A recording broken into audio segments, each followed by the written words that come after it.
Shalom, shalom, Erev Tov, familia, ¿cómo están? El Eterno les bendiga. David, bienvenido, ¿cómo estás? Shalom, Brother, shalom, familia. Qué gusto Muchas estar gracias. contigo, ¿cómo estás? ¿Cómo te Pues encuentras? ahí, pues la verdad, un poco amenizado por el calor, pero gracias al Eterno estamos con bien, estamos con vida y echándole todas las ganas. Y saludos a todos los que nos están viendo a esta hora en toda la parte de Latinoamérica, el norte de América, hasta Jerusalén. Shalom, shalom, y que el Eterno los bendiga. Amén, amén. Pues andamos bien acá desde Veracruz transmitiendo este podcast Fariseando. Vamos creciendo cada vez con la gente, con los temas, con los invitados principalmente. Y hoy tenemos un invitado, un invitado de honor, un invitado buenísimo desde Eretz Israel. Antes de ponerlo aquí en pantalla, quiero colocar aquí un poquito de su biografía. Tenemos como invitado al doctor Roe Ben-Kre Postman desde Eretz Israel. Es un judío que nació en Perú, pero hizo Aliyá hace 26 años. La Aliyá precisamente es el regreso a Eretz Israel, a la tierra que el Eterno prometió a nuestros padres, Abraham, Isaac y Jacob.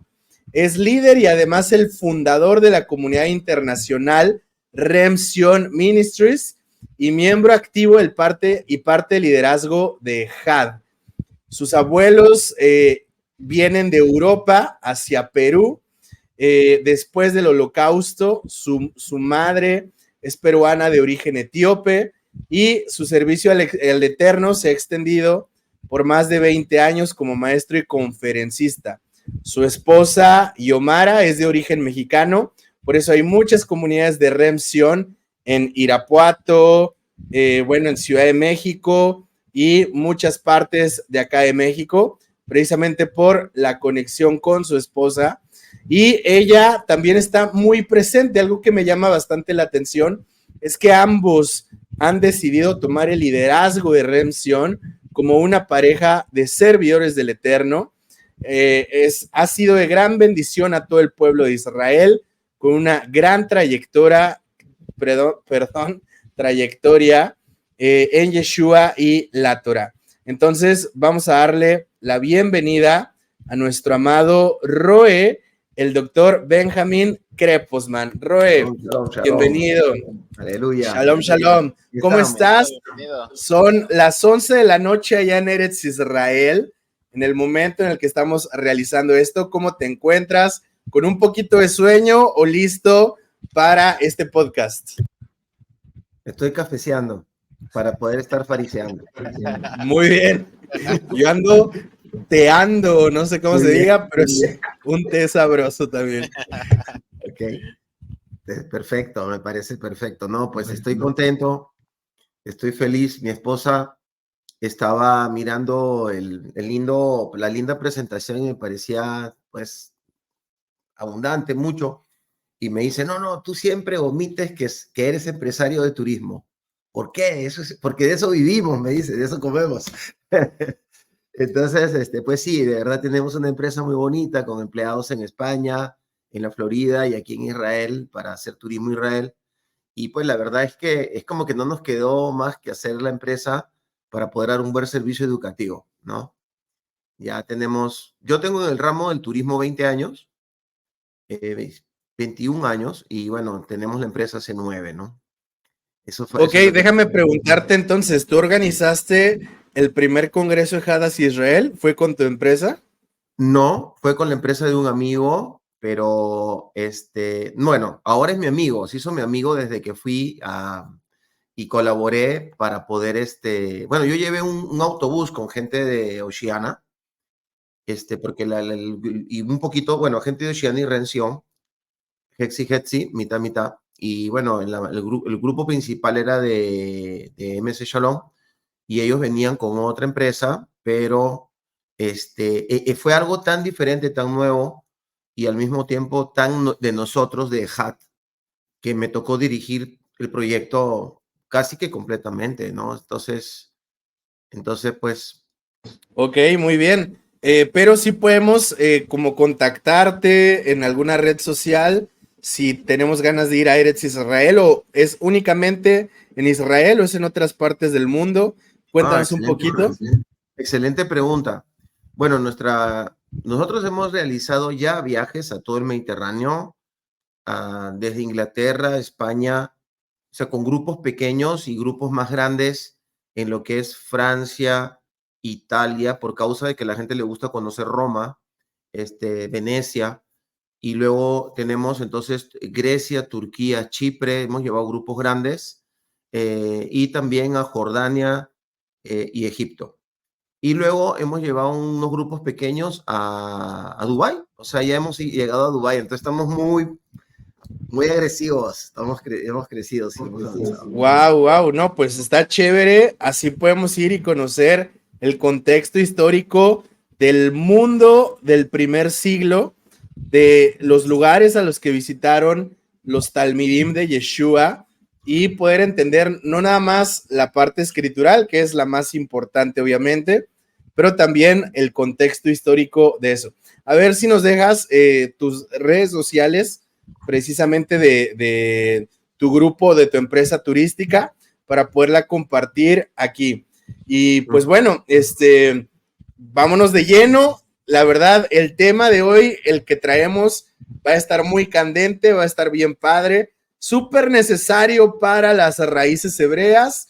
Y bueno, aquí lo tenemos, es la tierra de Israel y el antisemitismo dentro de las raíces hebreas. Y vamos a abrir con esta pregunta, Roy. ¿Qué es el antisemitismo? Porque realmente muchos no lo saben. Muchos ni siquiera han escuchado la palabra y si la han escuchado, no saben qué es lo que significa. Tú eres judío, eso no lo podemos negar.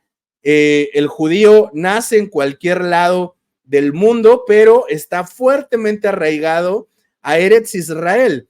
Yo tengo uno de mis mejores amigos, un socio de mi empresa, es judío, él me ha ayudado muchísimo, es un gran amigo. Y aquí estaba platicando con un hermano de Oceana Mina y me preguntaba, oye, pero tu amigo judío, ¿qué onda? Él es israelí, ¿no? Él no tiene nada que ver con México. Y le digo, no, pues él nació en México, pero él es judío, porque en realidad un judío nace a lo largo de todo el mundo, pero tiene una facilidad en primera para tener su nacionalidad israelí también, porque está íntimamente ligado con eso. Entonces, un judío no significa el que nace, para empezar, en Eretz Israel, sino es la etnia, la ascendencia que traes también, eso es la base, pero también está íntimamente ligado, ¿cierto, Roy? Sí, completamente. Nosotros, ningún experto, ningún sociólogo, ningún antropólogo, que yo sepa, porque lo vengo investigando desde hace décadas, este, puede definir qué es ser judío, qué es un judío, o si quieren decir hebreo, aunque hay que hacer ahí algunas salvedades de diferenciación. Sin embargo, pues para la mayoría de la gente es lo mismo. Y no, porque no, o sea, no hay una raza judía, pero hay un linaje. Pero no se utiliza ya el tema de los linajes. ¿Y cómo podríamos recuperar de alguna manera el tema del linaje? A través de los nombres, los apellidos, las costumbres.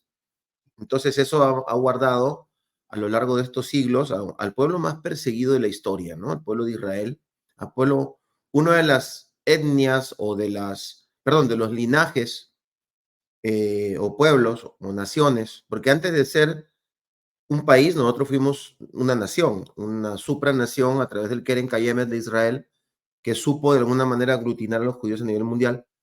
Y pequeñitos, somos muy poquitos, o sea, menos de 20 millones definitivamente, sin contar pues a los sefarditas que llegan de la península ibérica y que probablemente lleguen a los 65, 70 millones de personas que no con mucha dificultad se podría comprobar su linaje o su descendencia de una parte del pueblo de Israel, ¿no? Entonces, pues sí, definitivamente ser judío, antes, cuando yo estaba más chiquito, tenía que ver mucho con la religión. Pero ya incluso dentro del pueblo judío eso ya no se maneja, porque o sea, por ejemplo, un judío que maneja sus tradiciones se siente tan oficialmente judío como alguien que es datí, que es religioso y que cumple las misbot, Shomer Shabbat. Y hay mucha gente que es Shomer Shabbat de forma minkagim, de forma, o sea, a través de costumbres nada más.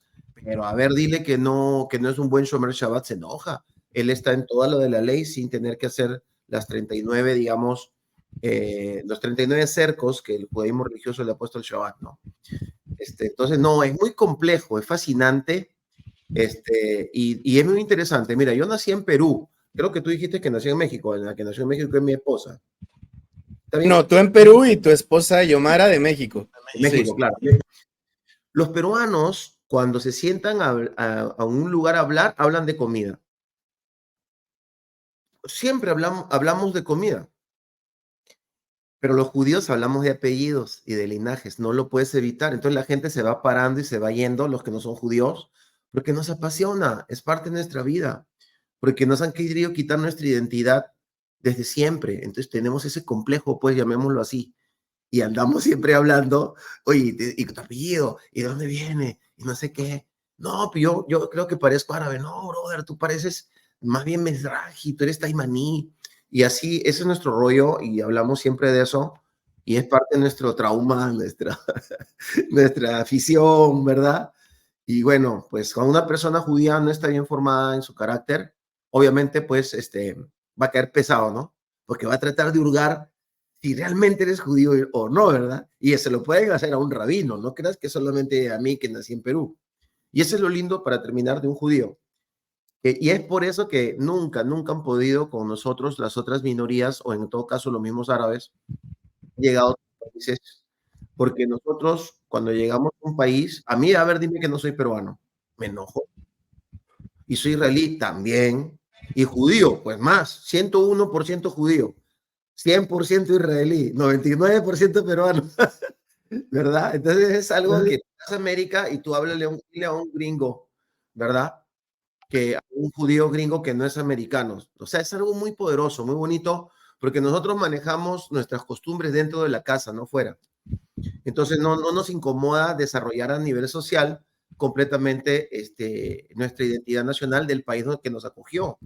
Por eso fue tan doloroso, tan terrible y desgarrador la expulsión de España o la matanza en Alemania. Y eso es lo que tiene que entender la gente. No estaban matando a los judíos, perdóname, estaban matando alemanes, estaban matando polacos, estaban matando austriacos, que eran austriacos de verdad, no solamente porque nacieron ahí desde hace 4 o 5 generaciones atrás, sino porque pagamos nuestros impuestos, nos encanta hacer negocios, nos gusta tener amistad con los gobiernos. Hay una manera de ser del pueblo hebreo que es ya conocida y que creo que por eso la gente que mediocre y los renegados siempre se van a volver antisemitas, ¿no?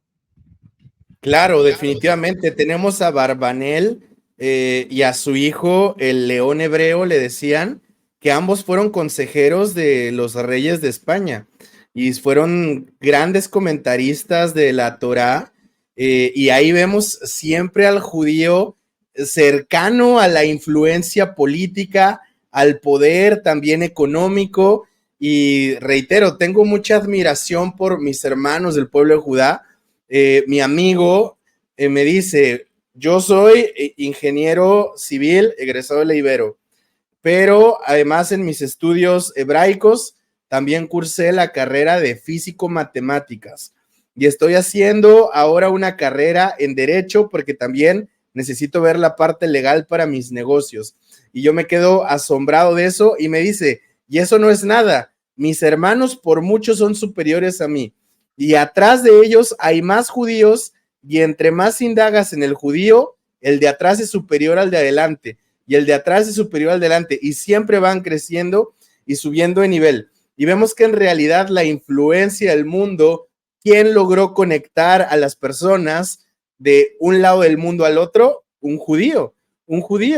Einstein, inclusive ahora con esta película súper famosa que salió, Oppenheimer, muchas cosas han sido influenciadas por el pueblo de Judá. gracias a la bendición que el Eterno les ha dado y a su ishtadlut, a lo que ellos han hecho, que son una nación dedicada a hacer lo que les toca y a pesar del sudor, esfuerzo, lágrimas, la sangre, ellos siguen adelante y la verdad, vemos cuántas naciones no se han levantado para intentar destruir al pueblo judío y al día de hoy no lo han logrado por la preciosa y bendita voluntad de nuestro amado Padre Celestial. Entonces, pues ha sido de gran bendición. Pero, ¿qué es el antisemitismo, Roe? Déjanos entender, ¿qué es el antisemitismo? Obviamente no respondí nada de que es un judío, ¿verdad? Y esa es parte del misterio, ¿no? Entonces, en el caso de la palabra, lo que pasa es que la palabra antisemita, del punto de vista etimológico, significa aquel que detesta o está en contra de los descendientes de Sem. Pero ya la semántica cambia porque estamos con los usos y costumbres. Entonces, en usos y costumbres, para una persona que entiende lo que es la lengua o alguna persona que es más o menos escolástico, no le va a incomodar y va a entender que cuando se dice antisemita se está hablando del pueblo judío, no de los árabes ni de los drusos, no, estamos hablando del pueblo de Israel, ¿no? Entonces, yo creo que el antisemitismo es el deseo que el mundo tiene de hacer lo que le da la gana y el odio de que aparezca un pueblo insignificante con un solo libro que les quiera decir qué es lo que deben de hacer. Entonces eso, yo creo que de ahí ya parte todas las ramificaciones y las fórmulas de antisemitismo, ¿no? Yo estoy ahorita con la ayuda de un hermano en Ecuador, estoy terminando de escribir mi libro, que va a ser, el nombre más o menos va a ser Sem y el pensamiento semita y el pensamiento ario, ¿no? ¿Para qué? Para poder explicar al mundo por qué Irán es nazi, pero 100%. O sea, Irán es más nazi que el Sacro Imperio Germano, de donde nace mañana más tarde el nazismo alemán. El nazismo alemán es una ramificación del nazismo o del pensamiento supremacista destructivo ario que nace en Irán, o sea, que nace en Persia y en algunas partes de Mesopotamia y se dispersa a todas partes del mundo. Entonces, ¿tú estás escribiendo ese libro? Sí, cómo no. Sí, cómo no. Wow, Sí. ¿Y cuándo crees que vaya a salir a la venta? Debería salir en 3 meses, 2 o 3 meses ya. Sí, cómo no. Wow, Sí, increíble, pues Increíble. ahí también nos mandas la publicidad para compartirla gracias. y también para comprar el libro porque se ve que va a estar buenísimo. David, Gracias. ¿querías comentar algo? Sí, Por favor, David. mire, usted comentaba algo que distingue mucho al pueblo judío o a los judíos y es hablar del linaje, hablar de los ascendientes del linaje. Entonces, hace un tiempo llegué a la conclusión y digo, bueno, ¿cómo sé que soy pueblo? Cuando yo sé cuál es mi ascendencia, de qué linaje soy. Porque en la Torá viene que son un pueblo y empieza a enumerarte hijo de tal, hijo de tal, hijo de tal, hijo de Abraham, hijo de tal, hijo de tal. Y sabes que eres pueblo de Israel porque sabes la descendencia, la ascendencia que traes encima, pero cuando eres una nación, cuando eres en palabras hebrea, un goim, no sabes qué es lo que traes arrastrando de tu ascendencia, no sabes hijo de quién eres, no sabes ni a dónde vas ni quién eres. Eso es algo curioso que caracteriza al pueblo judío, a los judíos, que tienen muy marcado su genealogía, su árbol genealógico desde su tatara hasta infinidad de genealogías. Y eso es muy, muy, muy bueno, muy impresionante, porque no se pierde la consecutividad. Y eso hace que el judío tenga esa unión como pueblo y se puedan mantener a flote a pesar de lo que haya pasado, a pesar de lo que diga la sociedad, a pesar de lo que hasta el mismo cristianismo hace en contra del judaísmo, a pesar de todo eso, el pueblo judío se ha mantenido unido. No ha dicho, porque me odia, no sé, los cristianos, ya voy a dejar de ser judío y me voy a a hacer otra religión. No, ellos dijeron, no, nosotros somos judíos, tenemos la identidad y sabemos quiénes somos. Somos el pueblo de Adonai. Y eso es muy, muy gratificante, es muy bonito escucharlo. De admirar. Exactamente, de admirar, porque es algo que ninguna otra sociedad hace.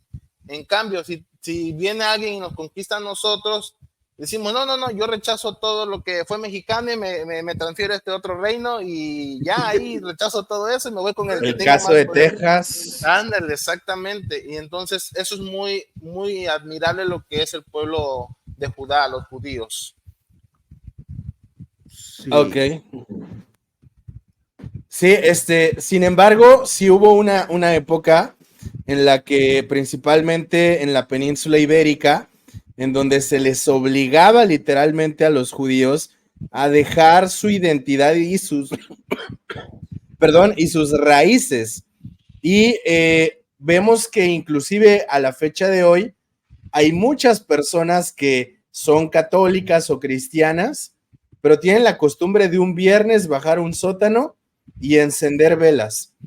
Que me acabo de enterar apenas que hay cierto grupo de personas que hoy lo siguen haciendo, y eso es debido a sus raíces hebreas, debido a sus raíces judías. Pero mi pregunta es, Roe, vamos a meternos al tema de las preguntas. Nosotros, no, obviamente, David lo dijo, venimos de las naciones, pero es verdad que 10 tribus se asimilaron a las naciones y perdieron su identidad, perdieron totalmente su identidad, pero proféticamente está escrito en la palabra que tarde o temprano iban a regresar, gracias al Mashiach. Esto no solamente lo dice la escritura, lo dice el Midrash. El Midrash también comenta que en los tiempos del Mashiach, las tribus perdidas habrían de regresar.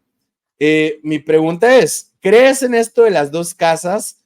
Nosotros que, por ejemplo, yo no puedo afirmar ni asegurar que mi abuelo, bisabuelo, tatarabuelo fue judío, ¿puedo yo considerarme pueblo de Israel sin conocer mis antepasados, mis ancestros? Muy ahí hay unas preguntas múltiples que trataré de responderlas de esta forma, ¿verdad? Múltiple. En primer lugar, yo tengo estudiando la palabra 35 años, ¿verdad? Y tengo 26 en Israel. Estuve en una yeshiva durante 3 años y viví una vida religiosa durante esos 3 años. Eh, Conozco el teje y maneje del asunto y he llegado a algunas conclusiones. Número uno, en el pueblo de Israel siempre hubo un bejor o hermano mayor, el hermano, el Rishon de todos los hermanos, pero siempre hubo un primogénito, ¿no? Que el primogénito es el que lleva digamos, la esperanza, la matará del primogénito es llevar la esperanza y la promesa, ¿no? La aftajá en su mano. Eso debería ser el primogénito, el primer hermano, el número uno, el que nació primero, pero no necesariamente, porque el honor de ser quien lleve esa promesa es el que entendió la promesa.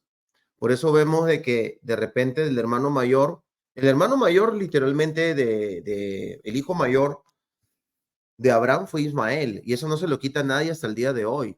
Ismael siempre será Ismael hasta que retorne Mashiach, y Mashiach incluso probablemente tratará con él directamente. Y créeme, los judíos, lo que voy a decir es alguna bomba, ¿ya? Los árabes han sido nuestros hermanos mayores durante siglos y nos han cuidado. Y han sido ricos, poderosos y sabios en todo lo que es el mar Mediterráneo y España, la península ibérica, que es nuestra segunda patria, o sea, la primera, y voy entrando a todas tus preguntas a través de lo que estoy hablando. La segunda, la verdadera patria de Israel es Sefarat, es España, no es Israel, desde el punto de vista técnico, porque jamás hemos vivido tantos siglos en paz como en Sefarat. Así que eso no me lo puede rebatir nadie. Es un tema histórico, es un dato histórico. No, pero la tierra prometida es Israel. Está bien, perfecto. lo acepto y me gozo. Pero tengo otra mala noticia para los racistas, digamos, que les gusta menospreciar a los morenitos, a los menores, a los efraimitas, que el arca estuvo 369 años con Efraín en Shiloh, y en Judá no pudo estar más de 80 años. Y estuvimos en guerra permanente cuando estuvo el arca ahí. Entonces hay una primogenitura que está escondida en datos históricos y que nada más hay que abrir un poquito más los ojos. O sea, ¿por qué nadie sabe de dónde salieron las ovejas? Por darte un dato. Nadie sabe. Es un tipo de antílope atrofiado que sirve para poder usufructuar de él de una manera impresionante. Si tú agarras a un antílope, te mete 4 cornadas y salta como una langosta gigante. Pero ¿quién creó la oveja? Porque la oveja aparece por primera vez en con los pastores hebreos que vienen de Mesopotamia, pero se encuentra la mayor cantidad de restos arqueológicos de lo que son las ovejas en Canaán. ¿Y dónde es el segundo lugar? España. No es Alemania, no es Grecia, es España. Por eso hay 2 tipos de ovejas en el mundo: la oveja española y la israelí. Y no hay 3, hay 2. Y hay otras pruebas que podemos tener, como por ejemplo el ladino. El idioma más hablado por el pueblo de Israel es el español. Perdónenme, no es el hebreo, es el español. De Se hecho, llama estaba ladino. viendo el programa de una chava que le gusta mucho la lingüística y todo eso. En Israel hay comunidades judías sefarditas que hablan un idioma muy similar al español, pero es antiguo, antiguo. Así como los askenashis hicieron el yiddish, así los sefarditas también tienen su propio idioma relacionado al castellano. Esto me parece increíble. No me acuerdo el nombre, pero está... Ah, ladino, lo acabas de decir. Ok, Sí, bien. sí, y justamente así como la palabra judío fue una palabra peyorativa por mucho tiempo, la palabra ladino también la utilizaron. El fenómeno de la semántica y el uso, ¿no? Que bendito sea el Eterno, por lo menos ahora ya no se usa la palabra judío para algo negativo. Tienes que ser muy viejo, un abuelito de 100 años, pero ya la gente más moderna ya no utilizan la palabra judío como algo negativo. Pero lo que te quiero decir es que yo no estoy todavía hablando de la Biblia, te estoy hablando de datos históricos y científicos y te estoy demostrando que el pueblo de Israel es más español y más sefardita que nadie. Conclusión: los inmigrantes expulsados desde la península ibérica hacia América, obviamente hay una gran cantidad de judíos, criptojudíos o anusim, que anusim quiere decir ultrajados de su identidad, que están desde New York. Acuérdate que los judíos de New York fundan la primera colonia brasilera y de ahí viajan y fundan la colonia de Londres.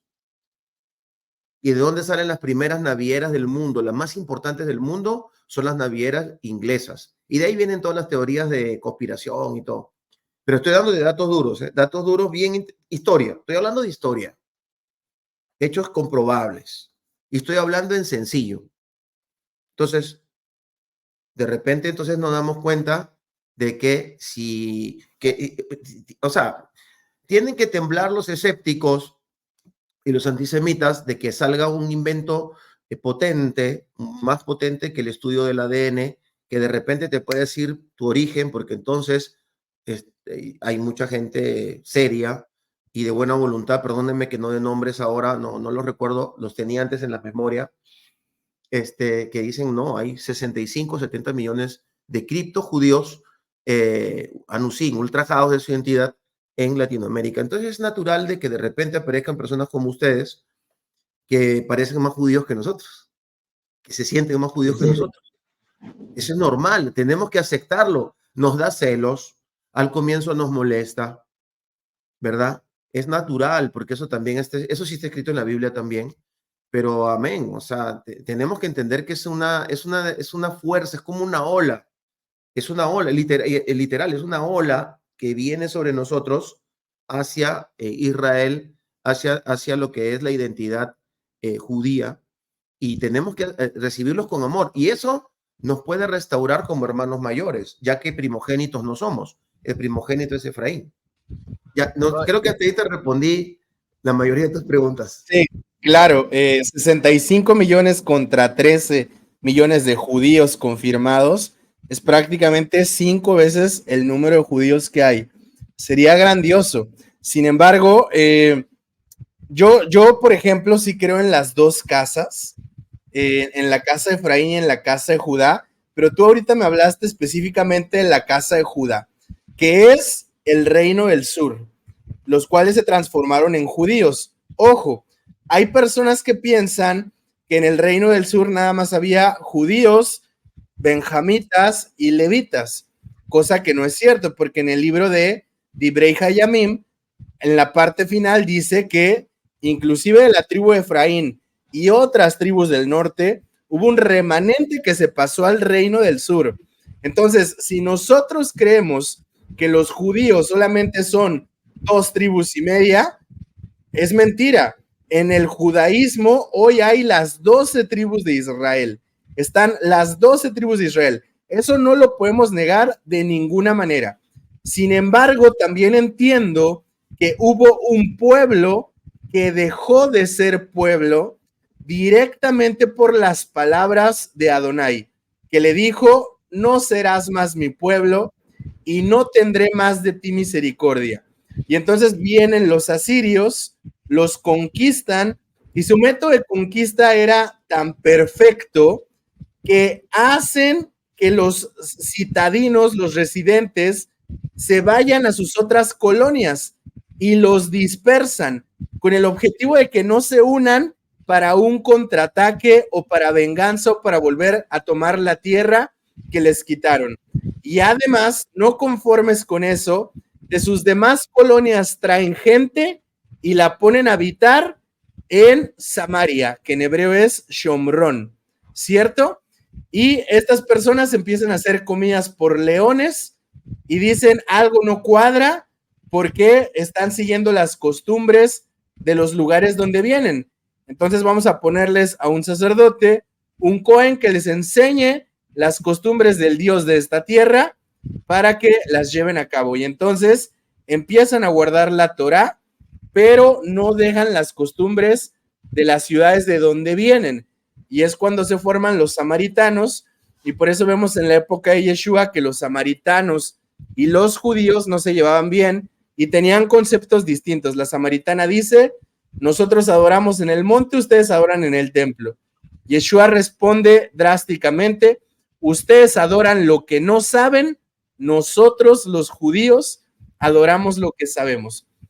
Lo que tú me respondiste ahorita yo lo creo, gran parte de Latinoamérica probablemente sean Anusim, o muy seguramente sean Anusim.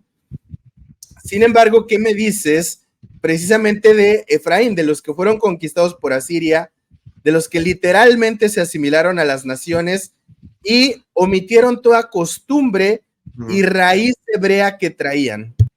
Roe y Leo, antes de que comente algo más el Roe, quiero agregar algo más a tu comentario. Algunos judíos, algunos sabios, rabinos, comentan que efectivamente, como dice Leo, como ven que una parte de Efraín, una parte de las demás tribus regresaron junto con Judá, ellos dicen que ¿para qué esperamos el retorno de las 10 tribus perdidas? Si ya retornaron junto con Judá del exilio, haciendo alusión a esos pequeños remanentes que regresaron con Judá. Pero resulta ser que lo dijo Leo, ya no será más mi pueblo, te daré carta de divorcio y te apartarás de mí. Entonces, y si lo vemos en la Torá y Rab Shaul lo dice, o sea, este es el gran misterio de Adonai que tiene para con nosotros, que la mujer cuando ya es despojada, divorciada, dado carta de divorcio, ya no puede regresar otra vez al mismo hombre porque sería abominación delante del mismo. Entonces, si lo llevamos al evento macro, lo que es Adonai con su pueblo, estaría haciendo abominación si mete a escondida a la esposa que ya él mismo le dio carta de divorcio. Y lo vemos más adelante con Yeshua, que dice, aquí está el gran misterio de Adonai. el varón tiene que morir para volverse a casar y curiosamente dice para volverse a casar con la esposa, y es lo que hizo Yeshua, en base y agregando a lo que dijo Leonel. Ahora sí, continúa con su respuesta, que espero que esté muy, muy interesante. Sí, no, son propuestas muy interesantes que explican eventos que, aunque son históricos y bíblicos, tienen un ingrediente espiritual muy fuerte. Se necesita fe también para entender y creer. Se necesita Ruach HaKodesh. Entonces, vamos a ver. Sefarat quiere decir tierra de conejos. Y Efraín quiere decir doble fruto. La segunda tierra de Efraín es Sefarat. Por esa razón, los primogénitos del pueblo de Israel son los latinoamericanos. Esa es mi tesis. Tengo también un libro sobre eso. ¿Verdad? O sea, por esa razón, todo el mover y toda la fuerza de los últimos tiempos se está dando en los países latinoamericanos. Hay que tomar en cuenta eso. Yo personalmente creo de que la composición gigantesca de Efraín tiene que ver con todos los cristianos. Yo como judío que miro desde una perspectiva de Judá hacia las naciones, yo veo a todos los cristianos como Efraín, pero en grupos. Unos están en sus procesos todavía y yo tengo amor por todos y viajo y doy conferencias y comparto con todos, y cuando me pican no me sale pus, me sale amor y les reconozco como primogénitos. Y si para mí son primogénitos los mesiánicos, también son primogénitos los cristianos, porque basta con que mencionen a Yeshua Mashiach como su Señor y Salvador para que entonces toda la Torah entre en ellos. Ahora lo que falta es que técnicamente la puedan desarrollar, y ese es un proceso que ya ustedes vienen haciendo bastante bien y mejor que muchos, en muchos de los grupos. En el caso de Had, por ejemplo, se viene haciendo espectacularmente. Entonces, sí, creo en las dos casas, y creo que Efraín pues fue levantado en Egipto. Interesante, no en Israel, sino en Egipto, que es la tierra más bendita que hemos tenido bíblicamente hablando, donde más bendecidos hemos sido en Egipto que en cualquier otro lugar de toda la Torah, de toda la historia toratí.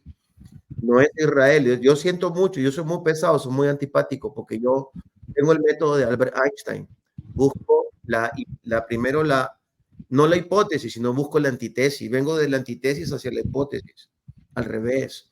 Y así el Padre me ha revelado muchas cosas hermosas. Porque, ¿y cuál es la tesis? Lo que todo el mundo dice, ¿verdad? La hipótesis, perdón. Y entonces, entonces, de repente yo digo lo que los demás no dijeran. Y entonces encontré la primogenitura de Efraín de manera muy clara. Ustedes dijeron algo muy poderoso que yo también creo y que pocos creen o que no quieren aceptar. El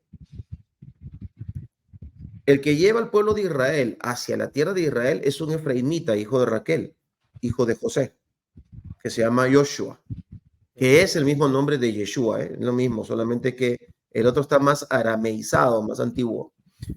Y este muchacho en sus campañas fue perfecto y maravilloso en su trabajo, Josué. Ahora, cuando entran a la tierra prometida, entran por el territorio de Efraín. ¿Será casualidad? Bueno, la cosa es de que sí, por supuesto que en el reino del sur, judío, que es el nombre que nos dan los babilonios. Los babilonios nos debieron llamar hebreos, pero ellos les dio la gana de llamarnos judíos, y bueno, y nos quedamos con el sobrenombre, tal cual lo explica el Rav Shaul. Está bien, no pasa nada. Yo personalmente con ninguna de esas cosas tengo problema. Todas esas basurillas a mí me sirven para armar una obra de arte, y me gozo y viajo con eso por todo el mundo prácticamente. Entonces, de repente, entonces, ¿por qué existe Belén de Efraín? No, perdón, Belén de Efrata, ¿no? Es lo mismo. Cuidado, Colonia. Por eso dice que era el papá de vos era judío efrateo. Por lo tanto, Yeshua no es judío, es judío efrateo. Sorry con el excuse me. Tiene que cumplirse la palabra. Efraín es el primogénito. Entonces Yeshua tiene un cuerpo judío, pero un mensaje efraimita, medio egipcio, pues.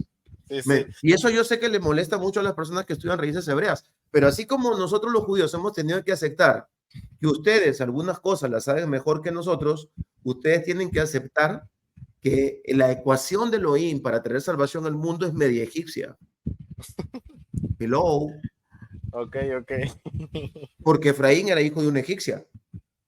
No estoy hablando, todavía no estoy hablando Biblia. Si nos metemos a Biblia me pongo más bravo. Todavía estoy hablando de hipótesis, estoy hablando de conclusiones súper lógicas de personas que conocen la Biblia y conocen la historia. ¿Verdad? Entonces, claro, Rug era moabita. O sea que ya ahora tenemos judeo-efrateo moabita. O sea, Sí, claro. ese es para exacerbar y molestar a los puristas o a los clasistas. No puede entrar la xenofobia dentro de la mente de un israelita como ustedes y como yo. En eso sí somos iguales. Ustedes y yo somos israelitas. Punto, se acabó. Para que nadie nos moleste. Y yo no me considero ni siquiera la tribu de Judá. Yo me considero de la tribu de Benjamín. Benjamín pertenecía a la casa de Judá, pero Benjamín tenía una identidad muy fuerte, porque era la única tribu que la mezclaron con todos los varones de todas las demás tribus, porque casi lo matan por malcriado, por desobediente, por agresivo, ¿verdad? Sí. Y de repente dijeron, bueno, ¿y dónde decidieron eso? En Shiloh. No lo decidieron en Jerusalén. En Shiloh se juntaron todos los patriarcas y dijeron, no podemos eliminar a un hermano, no lo vamos a hacer. Y entonces, ¿qué lo hicieron? Lo volvieron en la tribu subgéneris. Por eso el nombre oculto de Mashiach es Binyamin, ¿verdad? Porque es el hijo de la diestra, el hijo de mi poder. El único digno de llamarse Binyamin es Mashiach. Wow, Es uno de los wow. nombres ocultos. Él vino como Joseph, como Joshua, pero regresa como Binyamin. Le dijo, le dije, le voy a meter puras bombas. Le voy a traer puras bombas. Roe, Wow, pero esto que comentas está tremendo. sí, Y es que hay que entender que la Torá habla proféticamente. Te voy a decir mi Sí. tesis. Me A ver. encanta cómo tú dices mi tesis, porque yo también voy a empezar a sacar mi tesis. Claro. Está Joseph en Mitzraim con el nombre de Tzafnat Paneach, es Sí. decir, Yeshua en Roma con el nombre de Jesús. Estoy haciendo paralelismos. Y entonces los Bene Israel, los hijos de Jacob, descienden a Mitzraim, primero sin Binyamin, pero Joseph sabía que había alguien a quien no habían llevado ahí. Y entonces los cuestiona, les dicen, los manda en Shalom, pero les dice, no regresen si no vienen con su hermano menor. Joseph lo quería traer. Entonces, cuando regresan, Joseph le pone una copa en su costal, se arma una rembombolamba, como decimos por acá, y empieza a haber un pleito entre Judá y Joseph a causa de Benjamín. Benjamín es la causa del pleito entre Joseph y Judá o Yehudá. Y entonces, a partir de eso, Joseph dice, no aguanto más, se quita sus vestiduras y les dice, soy yo, Joseph. Algunos sabios comentan que les enseñó su Brit Milá porque en ese entonces solamente los hebreos la tenían. O sea, no había razón de que... O sea, aquí es un no, no había razón de que un egipcio trajera una Brit Milá. No había razón. Entonces, bueno, ¿cuál es mi interpretación a esto? Vemos que después de eso, Joseph y Binyamin lloran uno sobre el cuello del otro, porque son los únicos, en el caso de Joseph, que son hermanos al 100%. Joseph con todos los demás son sus medios hermanos, pero con Binyamin, por cuanto los dos vienen de Rachel y de Jacob, son hermanos al 100%. Mi perspectiva, Benjamín son los judíos mesiánicos que han creído en Yeshua, y va a ser a causa de un tema con los judíos mesiánicos que los judíos generales ortodoxos van a tener un tema con Yeshua, va a haber una confrontación directamente y entonces el Mashiach se va a revelar a nosotros ya no como Jesús, sino como Yeshua el hebreo. Y me refiero a nosotros, a Israel completo, a las 12 tribus de Israel. Pero mi perspectiva es, los mesiánicos son de la tribu de Benjamín. Tú me lo acabas de decir, yo considero que yo soy de Benjamín y a mí me suena totalmente lógica esta parte que se comenta. son ecuaciones proféticas, ¿no? Porque lo que detona la primogenitura es la fe en Mashiach, no la sangre, ¿no es cierto? Entonces, hay una tesis, por eso que el Yasser Arra logró crear una gran división entre cristianos y mesiánicos, porque había una tesis muy potente de que todos los que eran creyentes en Mashiach eran descendientes directos sanguíneos de Efraín y Manasés. Entonces eso rompería lo que nos enseña la palabra de que en Yeshua somos salvos por causa de aceptar que Él es Mashiach y de que Él murió y resucitó por nosotros. Entonces tendríamos que llevarlo hacia el ámbito solamente del ADN, de la sangre. Yo pienso que sí tiene una carga muy fuerte, porque una cosa es que tú seas salvo y digamos, seas sintoísta chino, y otra cosa es que seas salvo en Yeshua y vengas de un país católico, y otra cosa es que seas salvo en Yeshua y vengas de las raíces hebreas, y otra cosa es que seas salvo en Yeshua y seas judío. O sea, que hay un ingrediente del ADN, hay una trascendencia. Está demostrado que las costumbres, las oraciones, la música y los alimentos cambian el ADN en las personas. Antes se decía que no. Por lo tanto, sí se tiene que respetar eso, pero esa no es la base principal. La base principal es si la persona confiesa y sigue a Mashiach a través de su palabra, porque no basta con hacer una oración mágica en un altar para ser salvo. Se necesita obedecer la Torá, de Génesis hasta Idgalut. Entonces, yo creo completamente en la primogenitura de Efraín, y no solamente lo creo, lo vivo, lo demuestro con mi vida, con mis viajes, con la manera que yo respeto a las personas que se supone pues no son judíos. Pero nos vamos a llevar sorpresas. Hay muchos judíos en Israel que no son judíos, se apellidan como judíos, pero no son judíos y están aquí.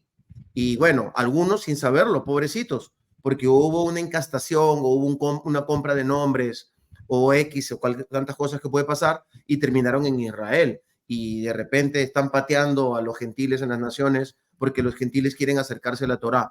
Eso es algo que Benjamín no puede permitir, porque Benjamín es el apóstol Pablo, es Raf Shaul, es de la tribu de Binyamin. ¿No es cierto? Binyamin es Shaul, el Melech Shaul. Él es el puente entre el caos y un reinado que venga de parte del Eterno, que era con el rey David. O sea, sin Binyamin, la ecuación entre las dos casas no funciona. Y yo lo compartí en Ejat en el último congreso, y entonces dije, no me anden diciendo que yo soy Judá, porque no es tan verdad. O sea, espiritualmente yo no soy Judá, espiritualmente yo soy Binyamin, ¿verdad? Soy fiero, soy un lobo arrebatador, ¿verdad? Y traigo la presa, soy un maestro de la palabra. A mí me gusta enseñar la Biblia, yo traigo la presa para entregársela a mi pueblo con amor, con cariño. Y claro, creo que eso aprendió Binyamin después de que casi lo matan. Pero la otra cosa es que el segundo primogénito es Binyamin, porque para que haya un primogénito tiene que haber un patriarca y una matriarca. Y la matriarca no era Lea. Yo sé que eso le molesta a mi pueblo, porque mi pueblo vive de Moshe y de los descendientes de Lea. Sorry. Los descendientes de Raquel son los verdaderos primogénitos. Por eso ese hombre trabajó 21 años para casarse con ella, y por eso Elohim rebasó todo pronóstico y aún lo tuvo que llevar hasta Egipto para poder guardar a su verdadero primogénito. Entonces, por eso es que Jacob no podía enviar a Binyamin, porque dijo, ya no tengo primogénito, porque todos estos son unos sinvergüenzas. Son unos apátridas, o sea, estos no me aman, no me entienden, no saben nada. El que tiene la unción de entendimiento es el soñador, el rey de Egipto, porque Joseph no era príncipe, estaba por encima de Faraón. Y él lo dice en el capítulo 35 de Génesis, cuando se presenta a sus hermanos, le dice, el Faraón me ha adoptado como padre, ¿verdad? Entonces, el Faraón reposaba en el regazo de Joseph para entender cómo seguir viviendo en Egipto, ¿no? Entonces, porque Egipto, bueno, tuvo esas dificultades. Entonces, quiere decir de que Efraín es tío, perdón, Binyamin es tío de Efraín.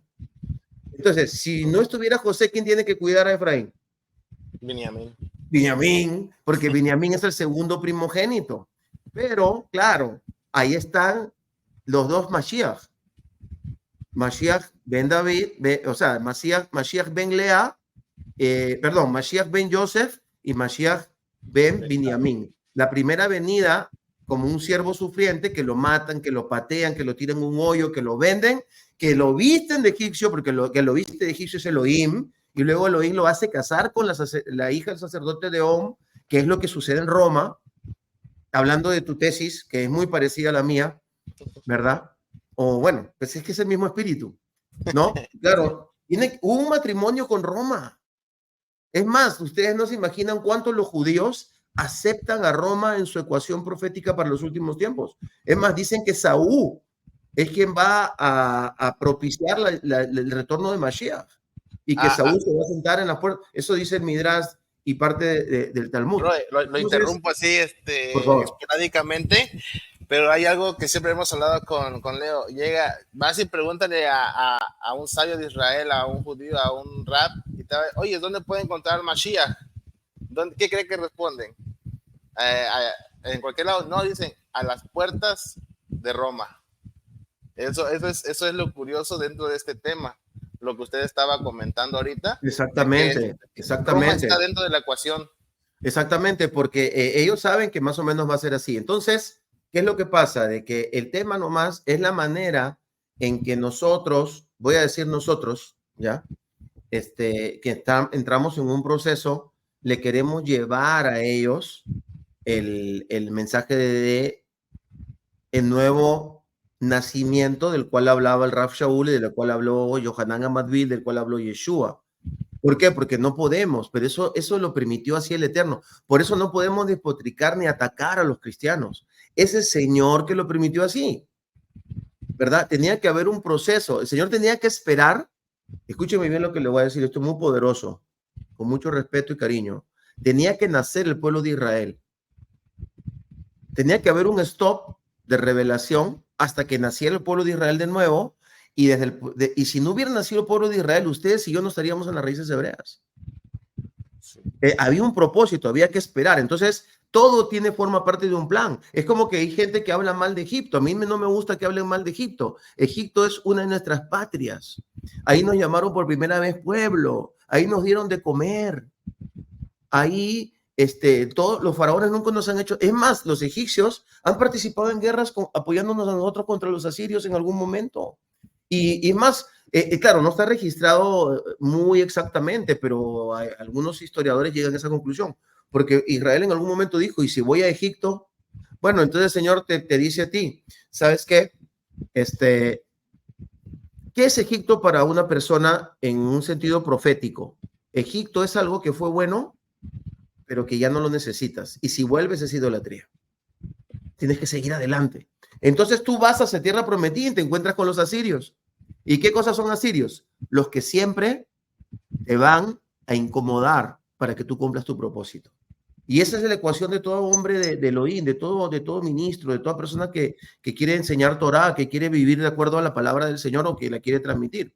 Tienes el sándwich, Egipto, que quieres regresar, y Asiria, que no te deja avanzar, que te quiere destruir y que te quiere incomodar, ¿no? Entonces, la tierra prometida tampoco es un lugar cómodo. No puede ser cómodo. Bíblicamente no es cómodo. ¿Ok? Entonces, ese falso triunfalismo, ese eufemismo de la comodidad, porque ahora estamos en Mashiach, es completamente grecorromano, o sea, es griego. Eso no es pensamiento hebreo. Nosotros, desde que nacemos, nos enseñan a sufrir. Te van a perseguir, te van a hablar de que te quieren, de que te aman, te van a besar y luego te van a traicionar y te van a querer matar. Eso te lo enseñan desde chiquito. No puedes confiar en nadie. Es más, no puedes confiar ni en mí, que soy tu padre. Tienes solamente que confiar en el Kadosh Baruj Hu. Entonces, hay que respetar. Ahora bien, yo hago una crítica de mi propio pueblo. No dejo que otros la hagan. No lo permito. Me retiro, no la escucho. Pero yo la puedo hacer porque es una autocrítica y es mi pueblo. O sea, quieren imponer a Moshe. La verdadero Pesaj fue en Gilgal. Ese es el Pesaj triunfante del cual no se habla. El verdadero patriarca non plus ultra es Josué. Nosotros no bendecimos a nuestros hijos por Aarón y por Moisés, los bendecimos por Efraín y Manasés en Shabbat. Entonces hay sodot que nosotros guardamos muy abajo y que no queremos que nadie sepa porque se nos daña la ecuación. pero ya no hay más tiempo. Ya ustedes saben más que varios rabinos que yo conozco. Yo conozco rabinos que no conocen la Torá. Hermanos amados, les doy mi palabra. Conocen Talmud, conocen Gemara y no conocen Torá. Nos vinieron a entrevistar un canal de O Globo y trajeron un rabino, que el Señor lo bendiga, un chico muy agradable, un poco de unos 45 años, y luego me trajeron a mí como judío mesiánico, y como experto en turismo interreligioso, así me pusieron, pues, ¿no? Era la Rego Globo, que dicen muchos que es diabólica, yo qué sé, de allá del Brasil. Entonces, y el otro era un sacerdote que además era, Opus Dei, ¿no? Que vive aquí en Israel hace mucho tiempo. Y nos sentaron en una mesa, nos dieron una comida excelente en un restaurante de lujo aquí, en el centro de Jerusalén, y empezamos a hablar acerca del Pesaj. Y, o sea, sinceramente, el que más sabía era yo. Qué vergüenza. ¿Verdad? O sea, no había Torah, era solamente, el otro hablaba del Talmud y no sé qué, y de las tradiciones. Y por supuesto, el sacerdote no sabía nada, pero es nada. Pero era un tipo súper agradable. Yo me la pasé conversando con él y el director del programa vino y dijo: a ver, vamos a ver, usted es pastor, ¿no? Bueno, sí, se puede considerar, sobre todo en Israel. Yo tengo que decir que soy pastor porque aquí en Israel no puedes jugar. Si tú crees en Yeshua, eres cristiano. No, yo soy mesiánico. Bueno, pues ya, está bien, te puedo decir que eres mesiánico. Y eres un comer, o sea, un sacerdote de Vaticano. Bueno, si quieres te digo pastor. Ya, así de simple. ¿Eh? Acá no hay juegos, no hay intermedios. Hay un precio que pagar aquí en Israel. Entonces, yo me puse a conversar con el sacerdote y obviamente para el rabino era normal, porque somos pues dos idólatras conversando, ¿verdad? Entonces, pero vino el director del programa que había sido evangélico, y ya no era evangélico ahora, y dijo: perdónenme, yo estoy admirado. ¿De qué están hablando ustedes? Yo nunca había visto un pastor, menos de origen judío, hablando de esa manera con un sacerdote. Y es que estábamos hablando yo estaba aprendiendo de él, porque yo necesito aprender de Esaú. Yo necesito aprender con más cosas que él me estaba compartiendo. Y la verdad que el Señor me ha dado un espíritu, o sea, humilde, un espíritu, no sé si la palabra es humilde, es decir, tengo hambre. Y eso hace que parezca humilde, porque humilde, ningún judío es humilde. Cuando un judío te dice que es humilde, es mentira, ¿verdad? O sea, tengo hambre, quiero saber más, y luego soy un Benjamín y no me puedo quedar con la presa, voy y se la doy a otro, y así vivo mi vida así, cazando y entregando, cazando y entregando. Entonces soy amigo de los efraimitas, de los judíos. Tengo muy buenos amigos Jabat, tengo amigos Dubavish, ¿no es cierto? Tengo amigos hasídicos, gente que pues ya tengo viviendo muchísimos años en Israel, más de 25 años, y compartimos y todo. En los barrios donde he llegado a vivir, en los edificios donde vivo, tarde o temprano se entera que creo Mashiach, y ya no me pueden rechazar porque me han visto hacer mi sukkah, me han visto que vivo como judío, que soy un judío normal. Es más, lo más lindo es que no soy un judío religioso. ¿Me entiendes? Porque esta es una técnica bien interesante, porque cuando tú eres religioso y hay algo que ellos vean que no eres judío, segunda categoría, este tío se ha convertido para meterse al pueblo. Estoy hablando de Israel, yo quiero que ustedes conozcan Israel, ¿no? Estoy hablando de Israel. Y yo, obviamente, yo viví como religioso 3 años y conozco cómo se vive como religioso. Es bien bonito, con tu sisí, con tu kipá. Hay un respeto que el pueblo te da. Aquí en Israel eso tiene un valor muy bonito. Pero de repente cuando te ven que tienes tus costumbres, ¿no es cierto? Que, digamos, celebran las fiestas, así tipo tradicional, se relajan. Y cuando hablas con ellos, ven que conoces, cuando entras a una sinagoga, sabes qué hacer, porque te están observando, y ya se relajan, bajan las defensas, y de repente dice: bueno, Kreposman es un judío, un loquito que creo que anda metido con los meshijín, con los... Pero es buena gente, fíjate, no se tiene un buen espíritu. Y ya, así es como más o menos a mí me ha ido, porque al comienzo me dijeron: vas a perder tu trabajo, tus hijos los vamos a botar del colegio, porque tú eres un misionero. Y bueno, yo personalmente no creo en las misiones. No creo en las misiones, ni nunca sería un misionero. Yo soy un judío que cree en Yeshua. Punto. No hay nada Ok. más. No hay nada más. Sí. Aprovechando que entraste a este tema, ¿qué onda con la aliyá? O sea, la aliyá, para quien no sabe, es regresar a Eretz Israel. Tú la hiciste hace 26 años, si no me equivoco. Ujú. Y pues bueno, ¿recomendarías que sea parte de nuestro objetivo de vida familiar el poder regresar a Eretz Israel? Es algo que nosotros, como creyentes de Yeshua, que hoy ya nos consideramos pueblo de Israel, precisamente en la mañana tengo un programa que se llama Torah para hoy. Perdón, Torah al día. Torah para hoy es de aquel, Torah al día. Sí. Estoy con el Roe Joseph de Costa Rica y le comentaba al Roe, bueno, hay un video por ahí en redes sociales de una colombiana diciendo, yo soy francesa, y habla, en lugar de decir R, dice R, y se viste como francesa, y su apariencia es de francesa, pero le pregunta el que le está entrevistando, ¿sabes francés? Ella dice, no. ¿Has ido alguna vez a Francia? Tampoco. Entonces, ella se denomina como transnacionalidad, que aunque nació en Espectacular. Colombia y anda en Colombia, pero ella se siente francesa, ¿no? Entonces, curiosamente y paralelamente y a modo de chiste, hay muchos así también dentro de esta parte del estudio de raíces hebreas, que ni siquiera se esfuerzan por aprender hebreo, ni siquiera se esfuerzan por aprender el idioma de su nación o a la nación a la que dicen pertenecer. Pero también vemos versículos como en Ejá, donde dice, el día que yo me olvide de ti, Yehushalayim, que se pegue mi lengua a mi paladar y que mi diestra deje de tener fuerza, y que al final no podemos despegarnos del Peshat, de la parte literal, en que el Eterno escogió a Eretz Israel, escogió ahí para poner su santuario, el santuario que era para su nombre. No podemos dejar a un lado todo eso. ¿Qué recomiendas tú? ¿Que sí sea parte de nuestra búsqueda o que lo dejemos plenamente a la voluntad del Eterno? ¿Qué es lo que tenemos que hacer?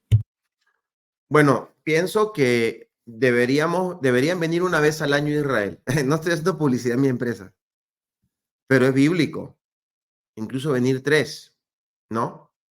Los Shar Regalim. Entonces, pero venir siempre a Israel, porque eso tiene un poder. Segundo, no deberían jamás perder la esperanza de hacer el aliyah. Jamás, jamás. ¿Ya? ¿Por qué? Porque el aliyah no lo hace el que quiere, lo hace el que cree.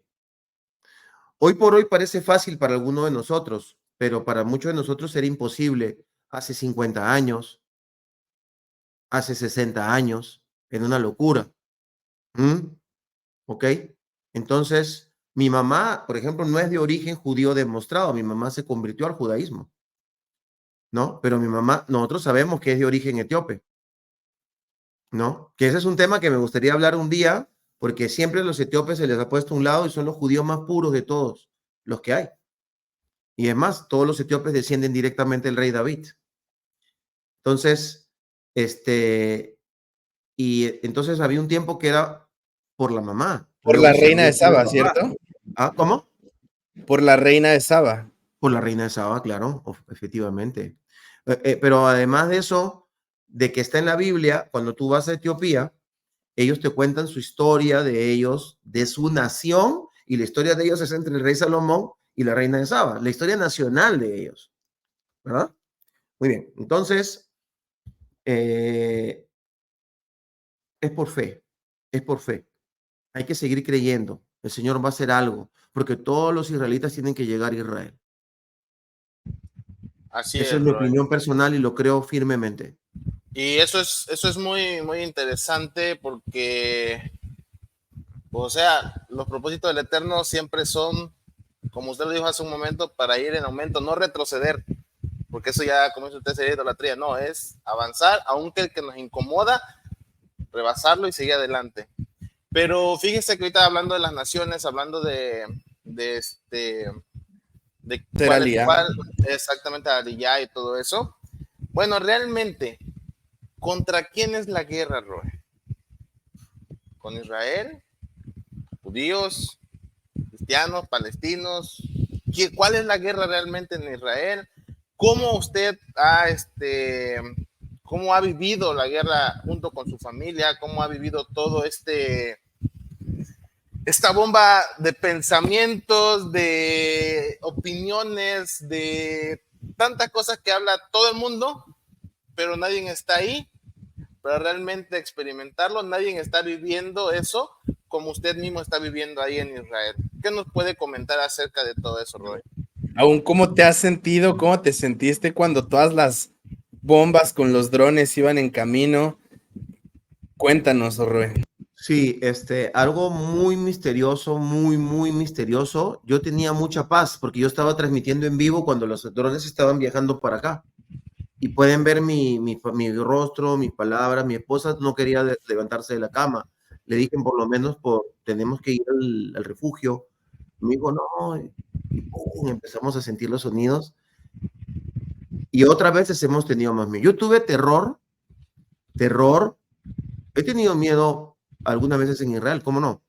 Pero terror cuando estaba un domingo sentado aquí, mi esposa estaba en México, todavía no había regresado, estaba con su papá, que se había sentido un poco mal, y entonces yo estaba solito en la casa, aquí, y dijeron, todavía no los hemos eliminado a todos los terroristas, y probablemente son 3,000, y han muerto más de 1,000 israelíes. Mira, cuando tú, por ejemplo, sabes que eres más débil, estás tranquilo. Pero cuando tú sabes que eres más fuerte y te hacen eso, tú dices, algo pasó. Nosotros somos los fuertes. Nosotros somos los más seguros. Y entonces yo vivo en el centro de la ciudad, en el downtown, todos los empleados, la mitad de los empleados son árabes, en las tiendas. Dije, si estos tíos entran en revolución y se levantan, yo no tengo un arma.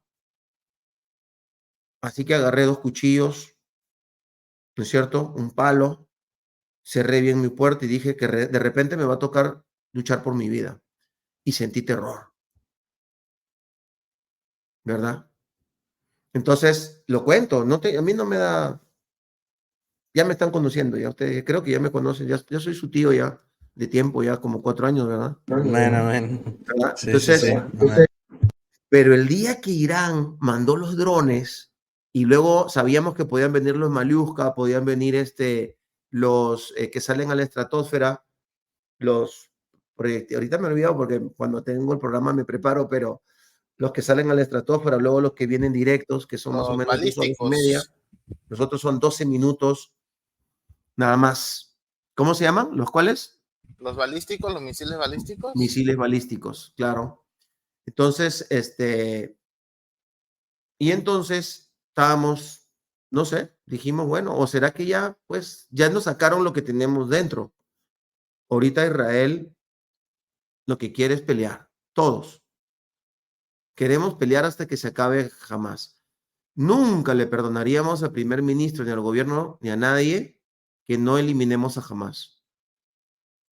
No, eso ya no. Ya el pueblo ya se unió, ya pasamos a otro nivel. Entonces, eso fue lo que yo sentí en cuanto al bombardeo de Irán. Ahora, ¿contra quién es la guerra? Ahí es donde entra mi libro, mi tesis. Es contra el pensamiento ario. El pensamiento ario, esos son los hijos del sol, que vienen a ser las antiguas orbes sumerias que terminaron siendo los primeros pueblos iranios. Por eso eran tan potentes y fueron tan influyentes que los diferentes lingüistas del siglo pasado llegaron a la conclusión que todos descendemos de ellos y que toda Europa desciende de los iranios. Y por eso pensaron en una raza suprematista con un lenguaje suprematista, porque en realidad la palabra ario hasta el día de hoy no se sabe si es un lenguaje o es una raza. o es un linaje. O sea, muy parecido a lo de nosotros, los judíos. Lo que pasa es que como ellos no tienen promesa del Eterno, menos mal que nunca se organizaron. El remanente de ellos es la nación persa, que se llamó Persia hasta el año 1979, que ahora se llama Irán. Esa es la escoria que todavía ha quedado, porque hay dos tipos de remanente. Un remanente que el Señor reutiliza y otro que es escoria.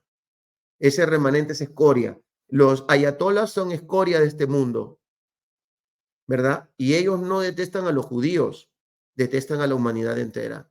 Porque si hay alguien que se cree supremacista de verdad y que no está jugando, son los ayatolas. Y ellos no están trabajando como Hitler, que estaba apurado, porque como era narcisista, estaba apurado. Si Hitler hubiera hecho las cosas más lento, se hubiera apoderado, por ejemplo, de Medio Oriente y de Rusia. Ellos sí lo están haciendo. Ellos están trabajando a 100 años, a 20, a 30, 40, 50 años. Por eso ahorita han tenido un revés muy grande, porque ha salido a la luz, ¿verdad? Ha salido a la luz todos los reductos que ellos tienen y los proxies, como le llaman ahora en geopolítica, que los tienen por todos lados y de repente lo despierta Arabia Saudita. Bueno, ellos ya sabían porque tienen un trabajo de inteligencia muy potente, ellos mismos, la CIA, el Mossad, todos están trabajando juntos porque realmente Irán es un gran problema, pero lo otro es que tiene demasiado petróleo. Entonces es un problema geoeconómico y geopolítico no tan fácil. Pero el pensamiento de los ayatolas nace aquí en Tierra Prometida a través del mufti de Arabia y posteriormente con ese sí, borrado sea su nombre para siempre, espero esté en el infierno, Yasser Arafat. Si no está en el infierno, yo no me meto ahí porque el Señor sabe lo que hace, pero yo espero. Mató 30,000 cristianos en Líbano, hizo matanzas en Siria y él es el que lleva la idea aria a anti-israelí, completamente antisemita, porque él sabía de que el momento que se está poniendo un pueblo judío, y eso es lo que tiene, por eso de eso se trata mi libro, que todo Oriente, todo Occidente, somos descendientes de Sem, espiritualmente hablando. Los católicos, ahí nos tenemos que juntar todos, como si fuéramos un gran pueblo, porque esa es la prueba de que era verdad lo que se escribió en el Brit Hadashah. Era verdad, la influencia de Yeshua es extremadamente potente y poderosa y multiforme. Entonces, el único lugar donde hay la estética griega, el derecho romano y la moral judeocristiana es en Occidente. Los otros son salvajes 100%, salvajes totalmente. Hasta los vikingos creen en eso, que eran los más salvajes de todos eran los mongoles, que luego forman el pueblo de los hunos, que fueron los más salvajes que habían, y luego los vikingos. Yo diría que a los únicos que podemos comparar con esta gente es a Hamas. No hay otra historia que podamos comparar. Los cruzados hicieron cosas muy malas también, y obviamente los nazis. Pero ya lo que hizo Hamas con nuestras pobres mujeres, las ancianas y los niños, se podría comparar a más o menos ese nivel, ¿no? Con Atila, que empalaba a la gente y con excremento y sangre se tomaba la sangre de sus víctimas. Entonces creo yo de que nuestra guerra no es contra sangre y carne, es contra un pensamiento que está metido en todas partes y que además es como cuando hay un escape de un gas en un lugar y se llena todo el lugar, tú no lo ves, tú lo sientes, pero prendes un fósforo y se extiende. Eso se llama antisemitismo. La mejor manera en que lo puedo explicar, el mundo, la atmósfera, está en contra de la Torá. Y luego cuando miran a la Torá, ¿quién encuentran? Israel. Y luego encuentran a ciertos grupos de cristianos, encuentran a los... Cuando digo Israel me refiero también a ustedes, ¿no? Sí, sí. Entonces, claro, el rastro se va a ir buscando dónde está, porque hay que exterminarlos y hay que pararlos. Pero luego de eso viene Ismael. O sea, Persia, ¿no es cierto? Que viene a ser los descendientes directos de Caín, los descendientes directos de Can, ¿verdad? Esa mezcla, esa fusión. Por eso que ellos fundan Babilonia a través de Nimrod, ¿no? Eso es un estudio que se puede hacer y que se puede demostrar muy fácilmente sin hacer muchas conjeturas, sin jalar muchos pelos. Ellos quieren eliminar no solamente a Isaac, también quieren eliminar a Ismael. Y está en la Biblia, solamente que uno a veces lo lee muy ligeramente. Y fíjense ustedes de que los que salvan a José son los ismaelitas, porque son los que lo venden en Egipto. ¿Verdad? ¿Y quién es el que le da la fórmula a Moisés? Los ismaelitas, el pueblo de Madián. Son los que le dan la fórmula a Moisés de cómo gobernar. Entonces yo creo que, aunque no sé si los gobernantes lo saben, puede ser que sí, porque los gobernantes y los servicios de seguridad a veces saben más Torah que los mismos creyentes, porque estudian de todo para poder entender los movimientos sociales. Pero yo creo de que hay un respeto muy grande entre los Emiratos Árabes, que todos son descendientes son madianitas de alguna forma, y Isaac, Jacob, Israel, ¿verdad? Claro. Es el cambio que está viendo. Entonces yo diría que más o menos así está configurada la guerra, ¿no? Claro, porque vemos que Ismael y Isaac se unen al final con el objetivo de enterrar a Abraham. Y ahí vemos la unión, la restauración, la reconciliación entre los dos pueblos. Y aún vimos en Hanukkah, después de los eventos del 7 de octubre, en Hanukkah a árabes a lo largo de todo el mundo, encendiendo las hanuquillas, mostrándose como pro Israel y diciendo de las malas acciones de los otros. Sí. Claro, diciendo, lo lamento, nosotros no tenemos nada que ver con Hamas, no tenemos nada que ver con Hamas, ellos no son parte de nosotros, no son parte del mismo pueblo, son alguien totalmente distinto y por eso muchos estados árabes inclusive le han cerrado el paso y muchos nos podrán criticar de dónde está el amor, dónde está esto, dónde está aquello. Bueno, hay que entender que el Eterno también tiene preparada gente para perdición. Hay gente que el Eterno ha seleccionado para perdición. Gente que desde el principio de los tiempos no va a tener salvación. El Eterno dice claramente, yo di a Egipto por Israel. No me importó hacer a un lado Egipto por Israel. Y amados, el Eterno es el mismo ayer, hoy y por los siglos. El Eterno es inmutable, Él no cambia. Él va a seguir dando a todos por su nación, por Israel. Y esto es algo que debemos entender más allá de querer mostrar puro amor, de ser unos falsos hippies. Y me da mucho gusto que en Eretz Israel la gente diga, no vamos a perdonar el hecho de que no destruyan y eliminen a Hamas, a pesar de las consecuencias que eso pueda traer.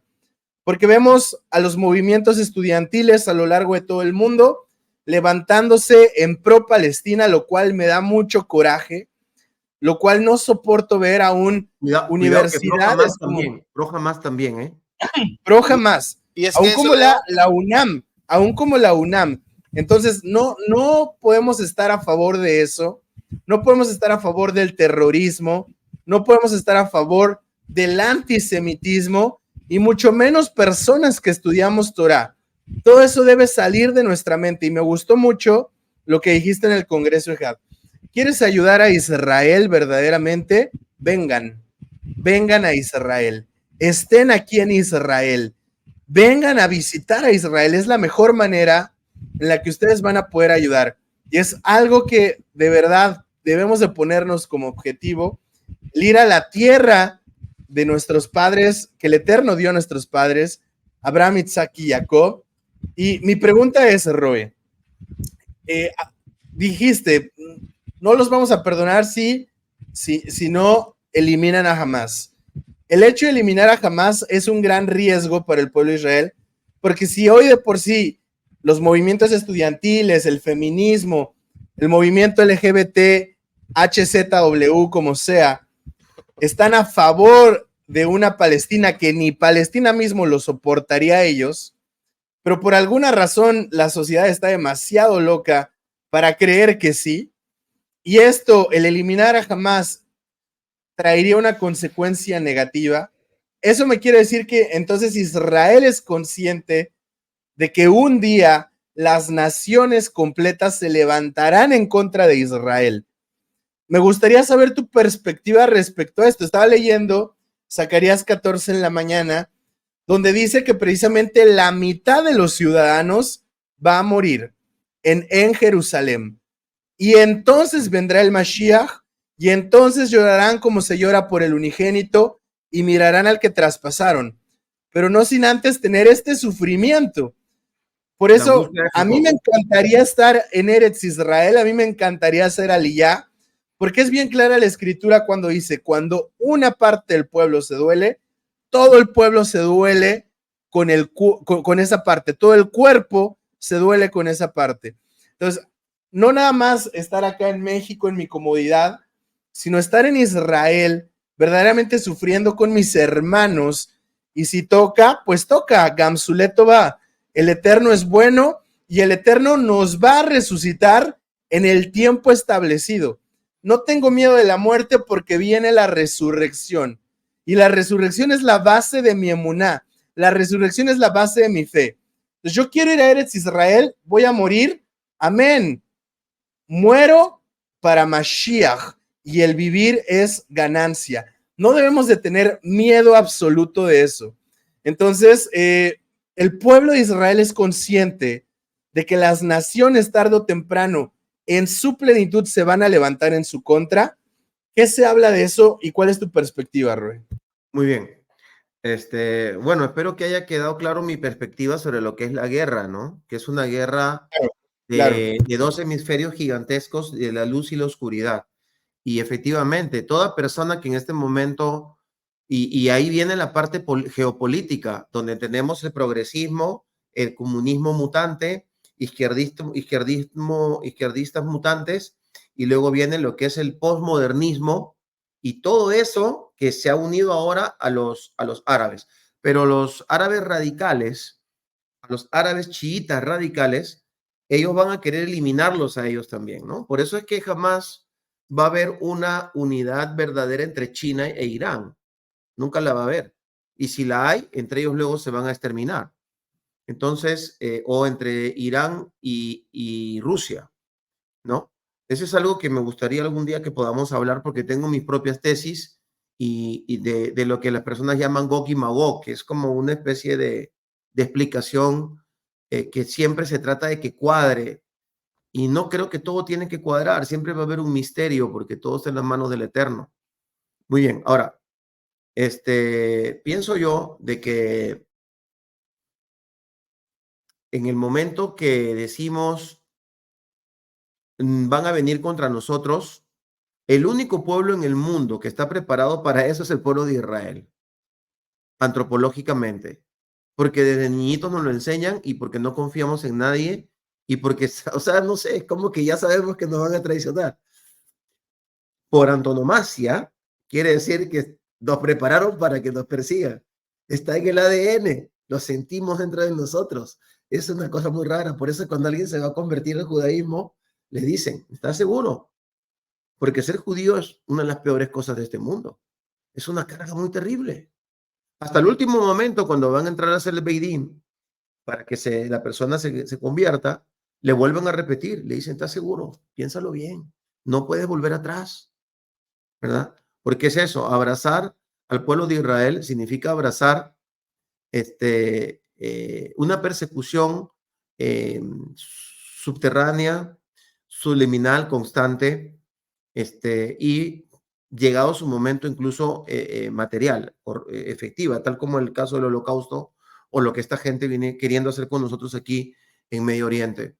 Ahora, por otro lado, la única manera de poder salir victorioso de eso, a pesar del sufrimiento, pero salir de victorioso, como por ejemplo preservar a tu familia, avanzar un poco más en el tiempo para hacer cosas para el Eterno, es a través de la Torah, ¿no? Porque siempre ha habido gente que nos ha cuidado y nos ha respaldado. Todos los reinos poderosos, todos, por eso nosotros no podemos hablar mal de los reinos, porque todos, los persas, los babilonios, todos nos cuidaron, todos nos llevaron, pero nos cuidaron y luego nos devolvieron a Israel y encima nos ayudaron a reconstruir Jerusalén. Ciro, Nabucodonosor, ¿y qué decimos de Artajerjes, el gran degenerado, una de las, que es un persa, era un persa, ¿verdad? El mismo, o sea, entonces, Y actualmente en Irán hay israelíes. Bueno, hay judíos, vamos a llamarle así. Actualmente, y a veces por eso pienso que que todavía no cae sobre ellos el juicio de destrucción que ha caído sobre Libia, Siria, Irak y todos estos países que sus gobernantes se oponían a nosotros, ¿no? Entonces, claro, pero yo sé, por ejemplo, algunas personas hablan con rabia, no, ¿cómo es posible que nos ha volteado la espalda Estados Unidos? No entendemos lo que es una volteada de espalda.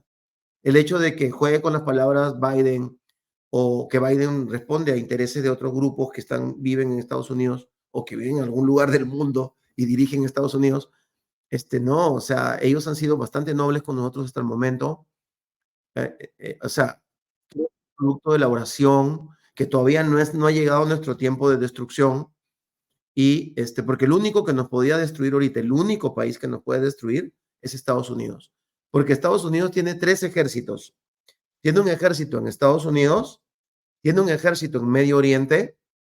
Acuérdense que Estados Unidos crea China, crea Pakistán, crea Afganistán, crea Irak, ¿no? Él los crea, es decir, los recrea, los invade y los recrea. Me encanta, yo estoy estudiando geopolítica, me encanta analizar todas estas cosas, pero tiene otro ejército que es americano, se llama la OTAN. No nos engañemos, la OTAN no es un ejército de Europa. El 80% del presupuesto lo paga Estados Unidos. Con la plata baila el mono, dice el dicho. Entonces, Estados Unidos es la verdadera potencia mundial. No en vano, el segundo Israel hoy está en Estados Unidos, principalmente en Nueva York. Estamos hablando de 7 millones de judíos. El día que los Estados Unidos le diga a los judíos, se me van, ahí empieza el fin para nosotros. Es mi opinión personal. Todo lo demás lo podemos discutir y podemos debatir y puede ser maravilloso. Pero mientras esos judíos todavía estén allá y encima manejando gran parte de la economía, está muy difícil de que Estados Unidos se le voltee a Israel. Pueden ver que Biden, que Obama, todos son peones. El poder judío, el poder del pueblo judío es muy grande, es bíblico completa y absolutamente, ¿verdad? Entonces, va a pasar, sí va a pasar, y yo creo que cuando pase es porque va a venir Mashiach, ¿no? Y se van a enseñorear de nosotros y nos van a pisotear, y bueno, está escrito en los libros, vamos a llamarles escatológicos, como Daniel, como Zacarías, ¿no es cierto? Y obviamente en el Itgalut, Aharet Yamim, está escrito también buena parte de estos asuntos que más o menos van a suceder. Ahora bien, vuelvo a repetirte, que es como que ya en nuestra ADN estamos preparados, ¿no? Y por eso a veces los judíos somos muy duros, ¿no? Somos muy duros porque tenemos espinas. ¿Ustedes saben que las plantas que tienen espinas es porque tienen miedo? La gente piensa que es al revés, porque las plantas no quieren atacar a nadie. Tienen miedo que le hagan daño. Entonces generan a través de su evolución espinas. Los judíos no tenemos espinas para atacar a nadie. Nunca lo hemos hecho. Jamás. Siempre nos hemos defendido. El único lugar donde entramos a tomar posesión fue la tierra prometida y nunca más creamos un reino. Le llamamos reino del sur y del norte porque es una forma coloquial de llamar a las dos casas. Pero nunca nos quisimos expandir cuando hemos podido hacerlo. ¿No es cierto? No nos queremos expandir en Medio Oriente, no nos interesa, ni siquiera nos interesa el Líbano. El Líbano más bien querría que nosotros entremos y saquemos a Hezbollah. Entonces somos un pueblo que tiene miedo. Somos un pueblo con terror. Por eso es que si hay alguien que espera Mashiach de verdad, es el pueblo de Israel. No lo espera solamente porque tiene fe, porque muchas veces los cristianos dicen que venga Mashiach, pero lo dicen de la boca para afuera, con todo respeto. Yo también soy cristiano. Tengo mi parte cristiana en este lado de aquí. ¿Verdad? Me hacen sentir aquí en Israel. Pero los judíos es parte de la cultura, es parte de su ser, esperar a Mashiach. Incluso siempre bromeamos. Decía, ¿y cuándo nos va a visitar la tía Perica? Bueno, primero viene Mashiach antes que venga la tía. Esa es como que Mashiach no llega nunca. Entonces, sí. Eso es lo que les puedo contestar en cuanto a esa parte, ¿no? Roe, sí. Ok, muy bien, Roe. Hablabas del tema de Estados Unidos y cómo sí es una potencia, pero también necesitamos tener los pies en la tierra. No es la misma potencia que fue después de la Segunda Guerra Mundial. Ha ido menguando y ha habido potencias que se han levantado. Mi pregunta, así ya para cerrar con este tema y darle la siguiente pregunta a David, ¿cuánto tiempo le queda a Estados Unidos entonces? Ya que, de acuerdo a tu tesis, en la cual yo estoy totalmente de acuerdo, la caída de Estados Unidos podría ir relacionada a Eretz Israel, a que Eretz Israel tenga problemas con todas las naciones, pero obviamente Gamsuleto va. Esto va a traer como respuesta, como resultado, el inminente regreso de Mashiach. Lo que pasa es que ahí tenemos que ser abiertos, tenemos que trabajar con posibilidades, con probabilidades. Una de ellas es que Estados Unidos caiga, la otra es que Estados Unidos se vuelva contra Israel por causa de algún tipo de gobierno novedoso. Más que gobierno político, sería una coyuntura geopolítica y geoeconómica, porque el mundo se gobierna no por intereses nacionales, aunque por ejemplo Trump parece bastante nacionalista, sino que son fórmulas de presión, pero realmente todo se mueve por cuestiones de economía a nivel mundial. Entonces, vuelvo a repetir, los judíos tenemos una parte importante. El banco, digamos, la sociedad veneciana, que es la que controla, pienso yo, creo yo, según lo que he estudiado, el Vaticano, o el mismo Vaticano, si lo queremos llamar así, es uno de los poderes. Hay otros poderes también muy importantes. Lo que le voy a decir es mi opinión personal y mis estudios que yo personalmente he hecho. Sí, yo creo que así como Estados Unidos crea el nuevo Alemania, Alemania ya no existe. Fue destruido por los aliados. Existen alemanes, pero Alemania nunca, desde después de la Segunda Guerra Mundial, vuelvo a repetir. Yo les digo así nomás, de cuenta que estamos en una clase de quinto de primaria. ¿Quién le paga a la OTAN? Todo, el 80%. Estados Unidos. ¿Quién es el jefe de la OTAN? Estados Unidos. ¿Cuál es el país que ha sido más castigado por la OTAN en cuanto a vigilarlo de que no haga nada? Alemania. Dicen que fue creado la OTAN por causa de controlar a Rusia, pero ¿cómo se llama? Estados Unidos logró la perestroika. ¿La perestroika quién la hizo? Polonia, Italia, Francia, Inglaterra, la hizo Estados Unidos. Es un trabajo que hizo Henry Kissinger, judío además, muy criticado y considerado uno de los cabecillas de las conspiraciones. Ahora bien, Estados Unidos crea el nuevo Japón. Perdónenme que sea tan radical, pero es que quiero ser gráfico. O sea, suena horrible decir que Estados Unidos crea un país. Lo que quiero decir es que la nueva versión de ese país. Yo siempre le he dicho a mis hermanos peruanos, le digo, wow, qué bacán sería que Estados Unidos hubiera entrado por México y hubiera llegado hasta el Cabo de Horno. Seríamos una potencia, pero grandísima. No, que yo quiero ser peruano. Perdón, el nacionalismo lo inventaron los masones para dominarnos y para dividirnos. El nacionalismo no existe. Lo que existe son los imperios y el poder, ¿verdad? Muy bien, entonces mal haríamos en creer que Estados Unidos es solamente ese poderoso y gigantesco territorio que parece una mesa de billar. Estados Unidos o el poder geopolítico y geoeconómico de Estados Unidos se extiende por el mundo. Vuelvo a repetir, dije que la OTAN paga el 80%. Los demás países podrían pagar, pero yo no entiendo por qué no pagan. Hay algunos que pagan el 1% del presupuesto de la OTAN. Muy bien, vámonos al Golfo Pérsico. El Golfo Pérsico es la garganta que alimenta un 40% de la economía mundial, 50%. El Golfo Pérsico está controlado todavía por los Estados Unidos, porque es el único país que tiene en toda la zona bases nucleares. Bases nucleares, no estamos jugando con las palabras. ¿Hay alguna base nuclear de Rusia en esa zona?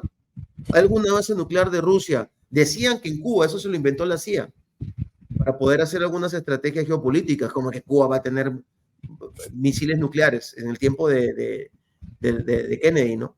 No, es Estados Unidos. Entonces, tenemos algunos tigres poderosos que ha movido Estados Unidos, como Japón. Entonces la persona dice, no, Japón es muy independiente. No, Japón es el país menos independiente del mundo. Es el único país que le tiraron 2 bombas atómicas y nadie dijo nada. Estados Unidos le dijo, cállate y arrodíllate que voy a hablar contigo. ¿Quién manda aquí? No, tú mandas. Ya no te vas a volver a levantar. Porque yo te voy a enseñar cómo se hace economía. Me vas a entregar toda tu economía. Porque te meto otra bomba. Y tú, Alemania, ya viste lo que le he metido a él. Y tú, Rusia, ya vieron, ¿no? Ok. Aquí el que manda soy yo. Entonces encuentras que cuando viajas a Japón parece Estados Unidos. Pero es el lejano oriente. Ahora, la incógnita grande. ¿Quién vence a China y a Alemania en la Primera Guerra Mundial? No sé si ustedes tienen ese dato. ¿Quién vence a China? ¿Quién vence a China y a Alemania en la Primera Guerra Mundial? Bueno, la parte de Inglaterra junto con Estados Unidos también. Perfecto, los aliados. Ok. Entonces, ¿tú crees que un gobierno y un imperio tan agresivo, tan súper bien planificado, tan poderoso, le va a permitir a uno de sus principales enemigos que se levante geopolíticamente o geoeconómicamente? Yo personalmente no lo creo. Claro, yo tengo mis discusiones y mis tertulias y me atacan, ¿no? Yo le digo, perdóname, para mí el capital chino, la mitad del capital chino tiene que ser norteamericano. Y están metidos los judíos ahí también. Entonces, Estados Unidos todavía es muy fuerte. Porque si decíamos rumores de que Estados Unidos tenía problemas económicos, son los mismos problemas que hoy tiene China. China tiene una burbuja inmobiliaria impresionante y tiene problemas también económicos. ¿Y dónde están las armas de China? ¿Dónde está el poder militar de China? ¿Dónde está el poder militar de Rusia? Personalmente, para mí, que vivo cerca, un poquito más cerca que los demás y estoy revisando información desde hace más o menos 20 años, yo no veo que ese poder se pueda comparar al único país que probablemente tiene 1.500 bases nucleares, 1.500 bases militares, no nucleares todas, en el mundo. Es decir, Estados Unidos tiene un maletín rojo, el presidente, que es como Pilatos, ¿no? Es como que tú digas que Pilatos gobierna Roma, perdón. El presidente de Estados Unidos no gobierna Estados Unidos. Es como Pilatos. Y se va a lavar las manos también, no hay ningún problema. Y detrás de él hay un poder económico y luego un poder ocultista muy grande, que era lo que había en el Imperio Romano en ese tiempo. Un poder ocultista muy grande. El verdadero representante de Roma era Herodes, que era un gran brujo. Herodes era un brujo. Por eso cuando muere, queda desintegrado. Su cuerpo no sostuvo la putrefacción normal, porque era un nefilín. Ya, me estoy metiendo en otro tema, ¿eh? Son temas poderosos. Pero yo digo, son mis tesis. Yo no hablo como quien dice que yo tengo razón, pero me gusta discutir. Tengo mis bases, ¿no? Podemos traer también bibliografía, fuentes, si no hay ningún problema, y discutimos más sabroso. Lo que quiero, yo estoy volviendo al punto. O sea, Estados Unidos tiene un poder inconmensurable. O sea, aún la gran Inglaterra se le rinde. ¿Quién defendió a Inglaterra de que no sea destruido por Alemania? Estados Unidos, y murieron miles de soldados norteamericanos para defender a Inglaterra, a su mamá, pues. Es una de sus mamás, ¿no? Entonces la defendió, la cuidó, pero ese muchacho es muy poderoso, es muy grande, y parte de su ecuación es 7 millones de judíos, no es 1 millón de judíos. En algunos países, 3.000 judíos dominan la economía. ¿Cuántos son en México? Estuve en México, antes era Polanco, ahora es sobre Interlomas, luego me fui a otro lugar donde hay unos edificios que parece Manhattan. ¿Cuántos son? ¿50.000 judíos en México? Entonces no se necesita 7 millones, imagínate tener 7 millones de judíos donde la mitad tienen mucha plata, el 25% son millonarios y un 10% son más que 67,000. 67,000 en México, fíjate, y mira cómo mueven la economía. Y yo en pocos países del mundo he visto a los judíos andar con kipá como ahí en México y hacen su minjá en restaurante, en la calle. Hay una libertad, hay una fuerza hebrea, judía en México. O sea, todo esto yo lo estoy diciendo para que entendamos de que eso de que ya se va a acabar el mundo puede ser un juego de alguien que necesita tenernos asustados. ¿No es cierto? Y me da mucha pena cuando hay personas que dicen ya van a exterminar Israel. No es justo. Yo llegué hace 26 años y decían exactamente lo mismo. Ya se va a exterminar Israel. Irán le va a tirar una bomba atómica. Va a venir Rusia. Rusia no puede ni con Ucrania. Israel devasta Ucrania en 2 semanas. lo devasta, lo desaparece. Y Rusia no puede, que Rusia va a venir, que Irán va a venir. Cuidado, todavía no es tiempo de hablar. No es púdico, es impúdico, es irreverente, es fantasioso, es irrespetuoso andar hablando del país de Israel de esa forma, de que, de que el Gog y Magog, que ya se va. Estaría bien que lo hablaran, a lo mejor con buena intención, pero si tienen 26 años hablando lo mismo, y ahora que Irán no pudo, dices, no, ahora Israel va a destruir Irán, porque está escrito, y aquí dice que va a ser destruido Gaza, sí, pero en el mismo pasaje dice que va a ser destruido Asdod y Askelón. Y Asdod y Askelón son una de las mejores ciudades que tiene Israel, de bonitas y hermosas, y con mucha inversión, incluso extranjera. Entonces, bueno, no, pero no, ahora entonces lo que viene es de que, no, Israel va a destruir Líbano. ¿Para qué? Lo que menos quiere Israel es destruir Líbano. Ya está destruido por Hezbollah, ¿verdad? Entonces, hay que tener cuidado con esos pensamientos escatológicos y si nosotros los israelíes fuéramos más nerviosos, esa sería una de las razones por las cuales seríamos anticristianos, ¿verdad? Porque todo el tiempo nos están matando, nos están destruyendo, todo el tiempo ya van a venir contra nosotros. Mira, nunca, aquí termino, de verdad, perdónenme, esta parte la termino ahorita. Y tengo tiempo si tienen otras preguntas. Miren, jamás en la historia de la existencia del Estado de Israel y probablemente en la historia de su existencia como supranación entre Europa y Medio Oriente, jamás nuestros enemigos o nuestros vecinos han estado tan débiles y tan destruidos como ahora. Egipto está, admira Israel, poco falta para que saquen la bandera israelí en Egipto. Jordania igual. Líbano están esperando que hagamos algo con Hezbollah. Siria completamente destruido, dividido, lleno de grupúsculos terroristas. Y Rusia que se ha adueñado de la mitad de Siria por los corredores de petróleo. Irak está dividido, se lo han dividido las potencias, entre ellos obviamente Estados Unidos, que gobierna, digamos, geopolíticamente a Irak. ¿No es cierto? Libia. Todos esos que nos atacaban, ¿dónde están? Isaías 41. ¿Dónde están los que se peleaban contra ti? Hoy día los verás y mañana no estarán. Falta solamente Irán. Pero ahora Irán resulta que todo Medio Oriente lo odia. Pero no, volvemos a la carga, no, que Irán se va a levantar y todo. Entonces, pienso yo que lo que yo estoy observando acá, vivo 26 años aquí, yo sé lo que es intifada y sé lo que es escuchar a Siria, cuarta potencia militar, antes de que le caiga encima Rusia y Estados Unidos y se meta ISIS y lo destruyan completamente. Yo sé lo que es tener ese miedo, ¿eh? Y ver a los palestinos que andaban entre nosotros y cualquiera de ellos podía ser un hombre bomba. Las cosas han cambiado muchísimo, muchísimo. Eso yo tendría que decir como israelí. Puedo estar equivocado, pero creo que por algo me invitan aquí al programa, ¿no? Claro, claro, amén. Lo que dices es bastante interesante y sí está para analizar cómo inclusive los medios nos manipulan para pensar de cierta manera y nos impulsan al antisemitismo. Está bien cañón, inclusive tener ese radar, pero ¿cómo vamos a tener un radar de alta calidad con la información?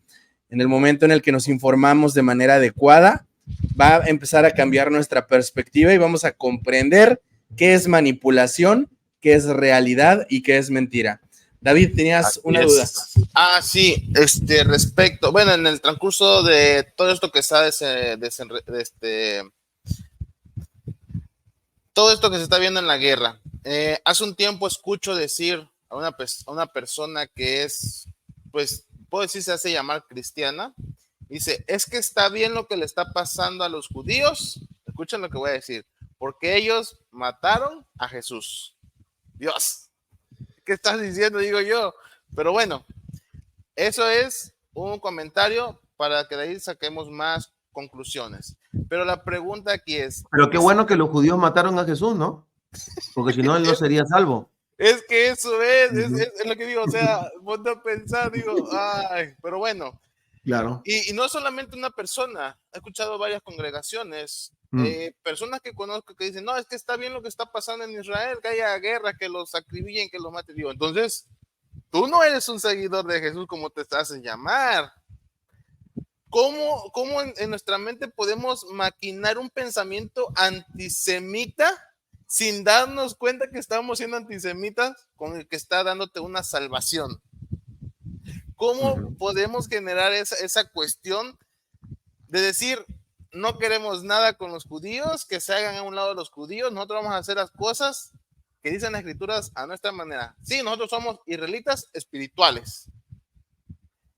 ¿Cómo podemos abordar ese tema o cómo podemos dar un buen camino a ese tipo de personas aquí en este podcast a que realmente no es como están pensándolo ellos, no es como ellos piensan?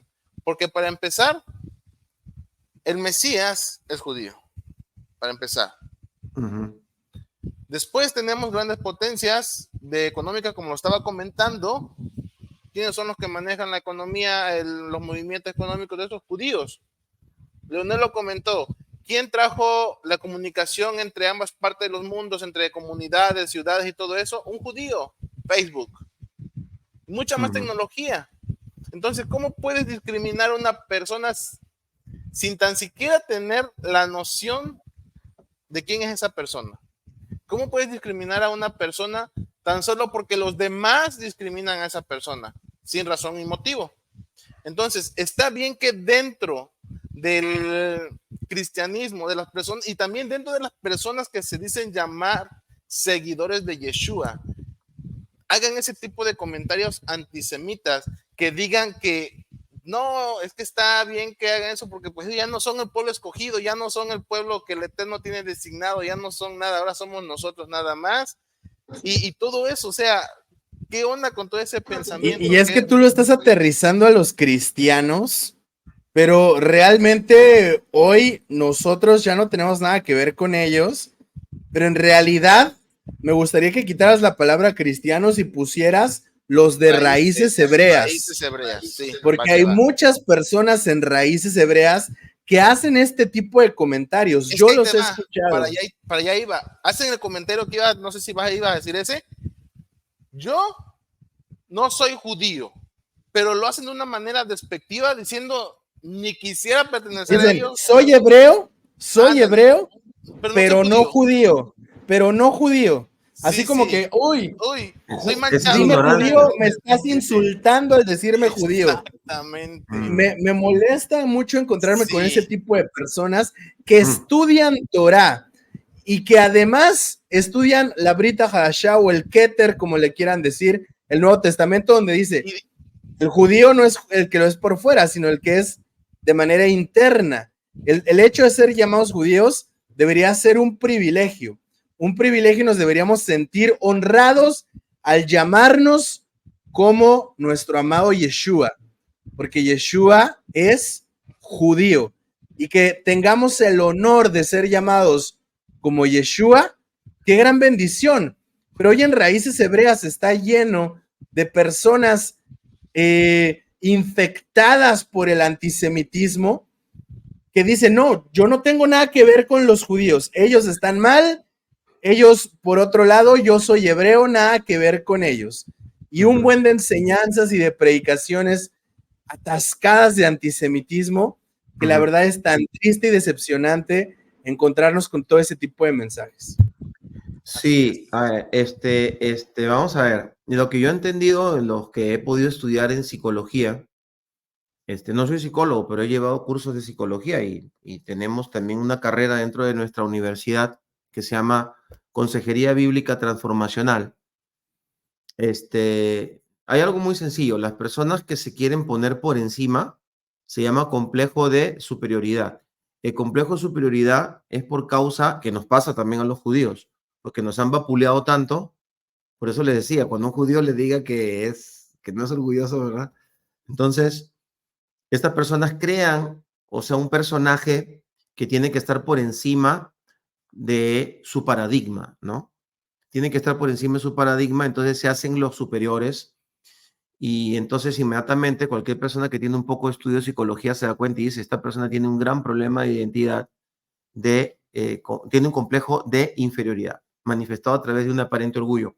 Ahora, el tema es de que, no voy a decir nombres, no lo hago casi nunca, muy raro que diga nombres, pero las personas que de repente se sienten que abrazaron las raíces hebreas. Fíjate, yo en los últimos estudios que he hecho, he visto que habían varios grupos de hebreos, no solamente el único grupo era al que pertenecía Abraham. Ya se han encontrado recursos arqueológicos. O sea, finalmente la identidad verdadera es Abraham, Isaac y Jacob, ¿no es cierto? Y si el Señor permitió que nuestro gentilicio coloquial, pero muy poderoso, sea la palabra judío, muy poderoso lo digo, ¿por qué? Porque, a ver, tú dile a alguien del pueblo de Israel que no es judío, es como que si le dijeras que a un hombre que es mujer, o sea, se va a enojar. Entonces eso se tiene que respetar, esa es mucha ignorancia atacar eso que tiene tiene una historia que el Señor ha permitido a través, no estoy usando ningún pasaje bíblico, nada, estoy utilizando sentido común y creo que el Ruach HaKodesh que nos permite hablar de esta manera, ¿no? Entonces yo veo que hay un menosprecio por envidia. Por envidia, ustedes dicen, yo quisiera ir a Israel, ¿verdad? Ellos también quisieran ir a Israel, pero no lo expresan con un deseo, yo quiero ir, yo quisiera ir al ejército, a mí no me importa morir allá, no. Ellos lo que dicen es, y utilizan términos encubiertos como esto. Yo espero que mucha gente pueda ver este programa para que puedan detectarlos, términos encubiertos.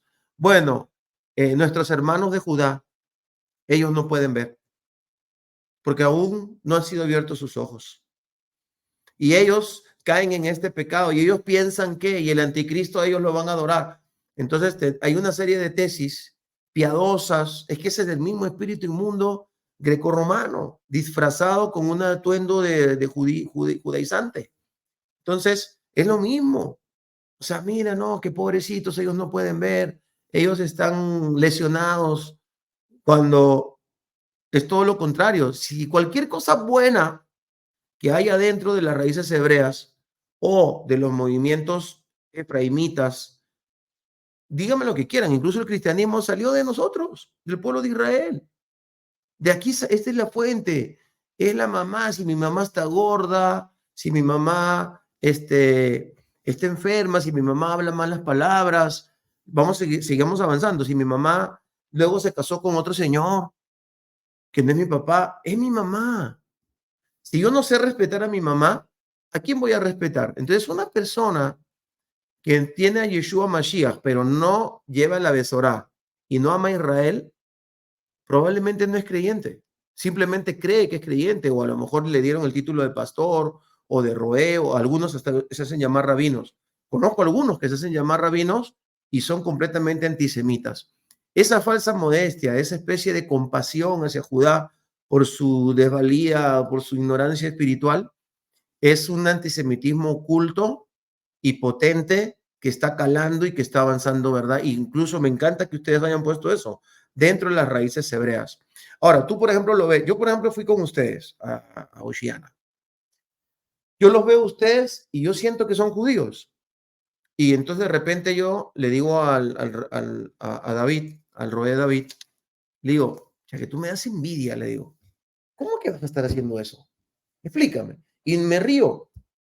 Mi actitud es diferente, pero la actitud de David también es diferente. Es una actitud de respeto, de amor, ¿verdad? No sé, amor, pues ya está, se acabó. Hasta amado, nos decimos, ¿no? Amado, amado para aquí, amado para allá. Pero ¿qué pasa? Cuando tú vas con estas personas y llegas con ellos, ¿y por qué esto no tiene el kippah? Si usted vive en Israel. ¿Y por qué dice Jesús? Yo lo escuché a usted predicando el otro día y usted dijo Jesús, ¿verdad? No, le digo, puedo decir tribilín también. Si en ese lugar a Mashiach le llaman tribilín, no hay problema. Porque yo quiero que ellos entiendan de quién estoy hablando. Ya después le explico que se llamaba Yeshua. O tú le dices Yahshua. O tú le dices Yahashua. Ya me enojo, pues, ¿no? Bueno, ya porque le han cambiado el nombre y saben más que uno. Y a lo mejor algunas cosas saben más que uno, no pasa nada. Pero la antigüedad es clase. Los niveles se respetan. Los niveles no es algo que la gente se gana, es algo que ya está en ciertos lugares. Uno tiene que respetar al policía, uno tiene que respetar al pueblo de Israel. Se le trata con respeto. Ahora, si viene un judío fastuoso que se quiere hacer el mandamás, que quiere menospreciar y todo, ya pues se le retira, se le espectora.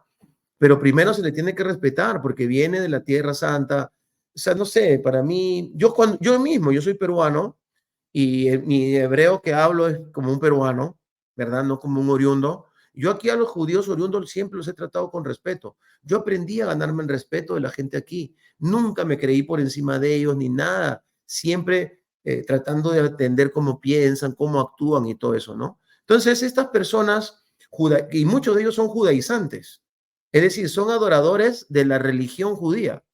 No son adoradores de Mashiach, ni son seguidores de la Torá, ni de las misbot, ¿no es cierto?, de la Torá, sino son judaizantes, es decir, están metidos, a ver, ¿cómo hago para no chocar con ustedes tampoco? Tengo que tener cuidado. A ver. Háblalo sin problemas, aquí estamos Tapujos, exponiendo pensamientos. Sin tapujos. Sí, porque vamos a ver, para mí el Nuevo Testamento es un libro, digamos, morfológicamente cabalístico, ¿no? Por todo lo que habla, los ángeles, el nacimiento original. Está bien, pero no puedo presentarme como un cabalista. Es ridículo. Para un judío es ridículo, porque para empezar, para ser cabalista tienes que tener más de 40 años. Para empezar. Si quieres hacerte el judío. Ahora, si lo haces en el orden de Melquisedec, es otro rollo, ¿verdad? Que ese es otro tema que a mí me encanta. En el orden de Melquisedec se rompen algunas barreras, entonces tenemos que aprender a criticar Talmud, tenemos que aprender a criticar los cercos que crearon los sabios, y todo eso está bien, a criticar con respeto y buscar una verdad bíblica, ¿no? Entonces ya nos podemos mover un poquito mejor.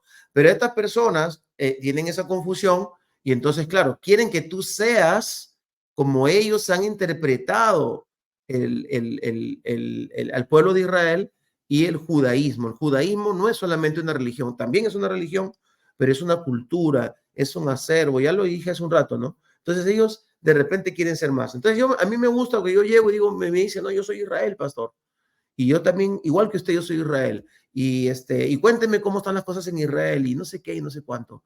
Y la pasamos súper bien y por eso yo estoy en EJAT, por eso me siento súper cómodo, porque es un espíritu diferente, ¿no? Y en estos lugares no. Entonces, los que están escuchando esto, tengan cuidado. Cuando en un lugar ven a estas personas con ese orgullo, con esa soberbia, que ellos saben más, que ellos están más preparados y todo, aún incluso en nuestras propias costumbres, ¿no es cierto? Es como, por ejemplo, yo tengo un chiste, ¿no? Una persona, un chino se vino a vivir a México y comía tacos, ¿no es cierto? Entonces luego se va a Japón y se encuentra ya con un mexicano.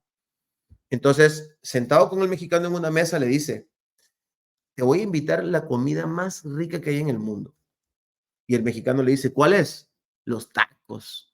Los tacos, pe. Ok, ni siquiera puede decir bien la palabra taco, ¿verdad? Porque es chino, pues. Entonces, y entonces el mexicano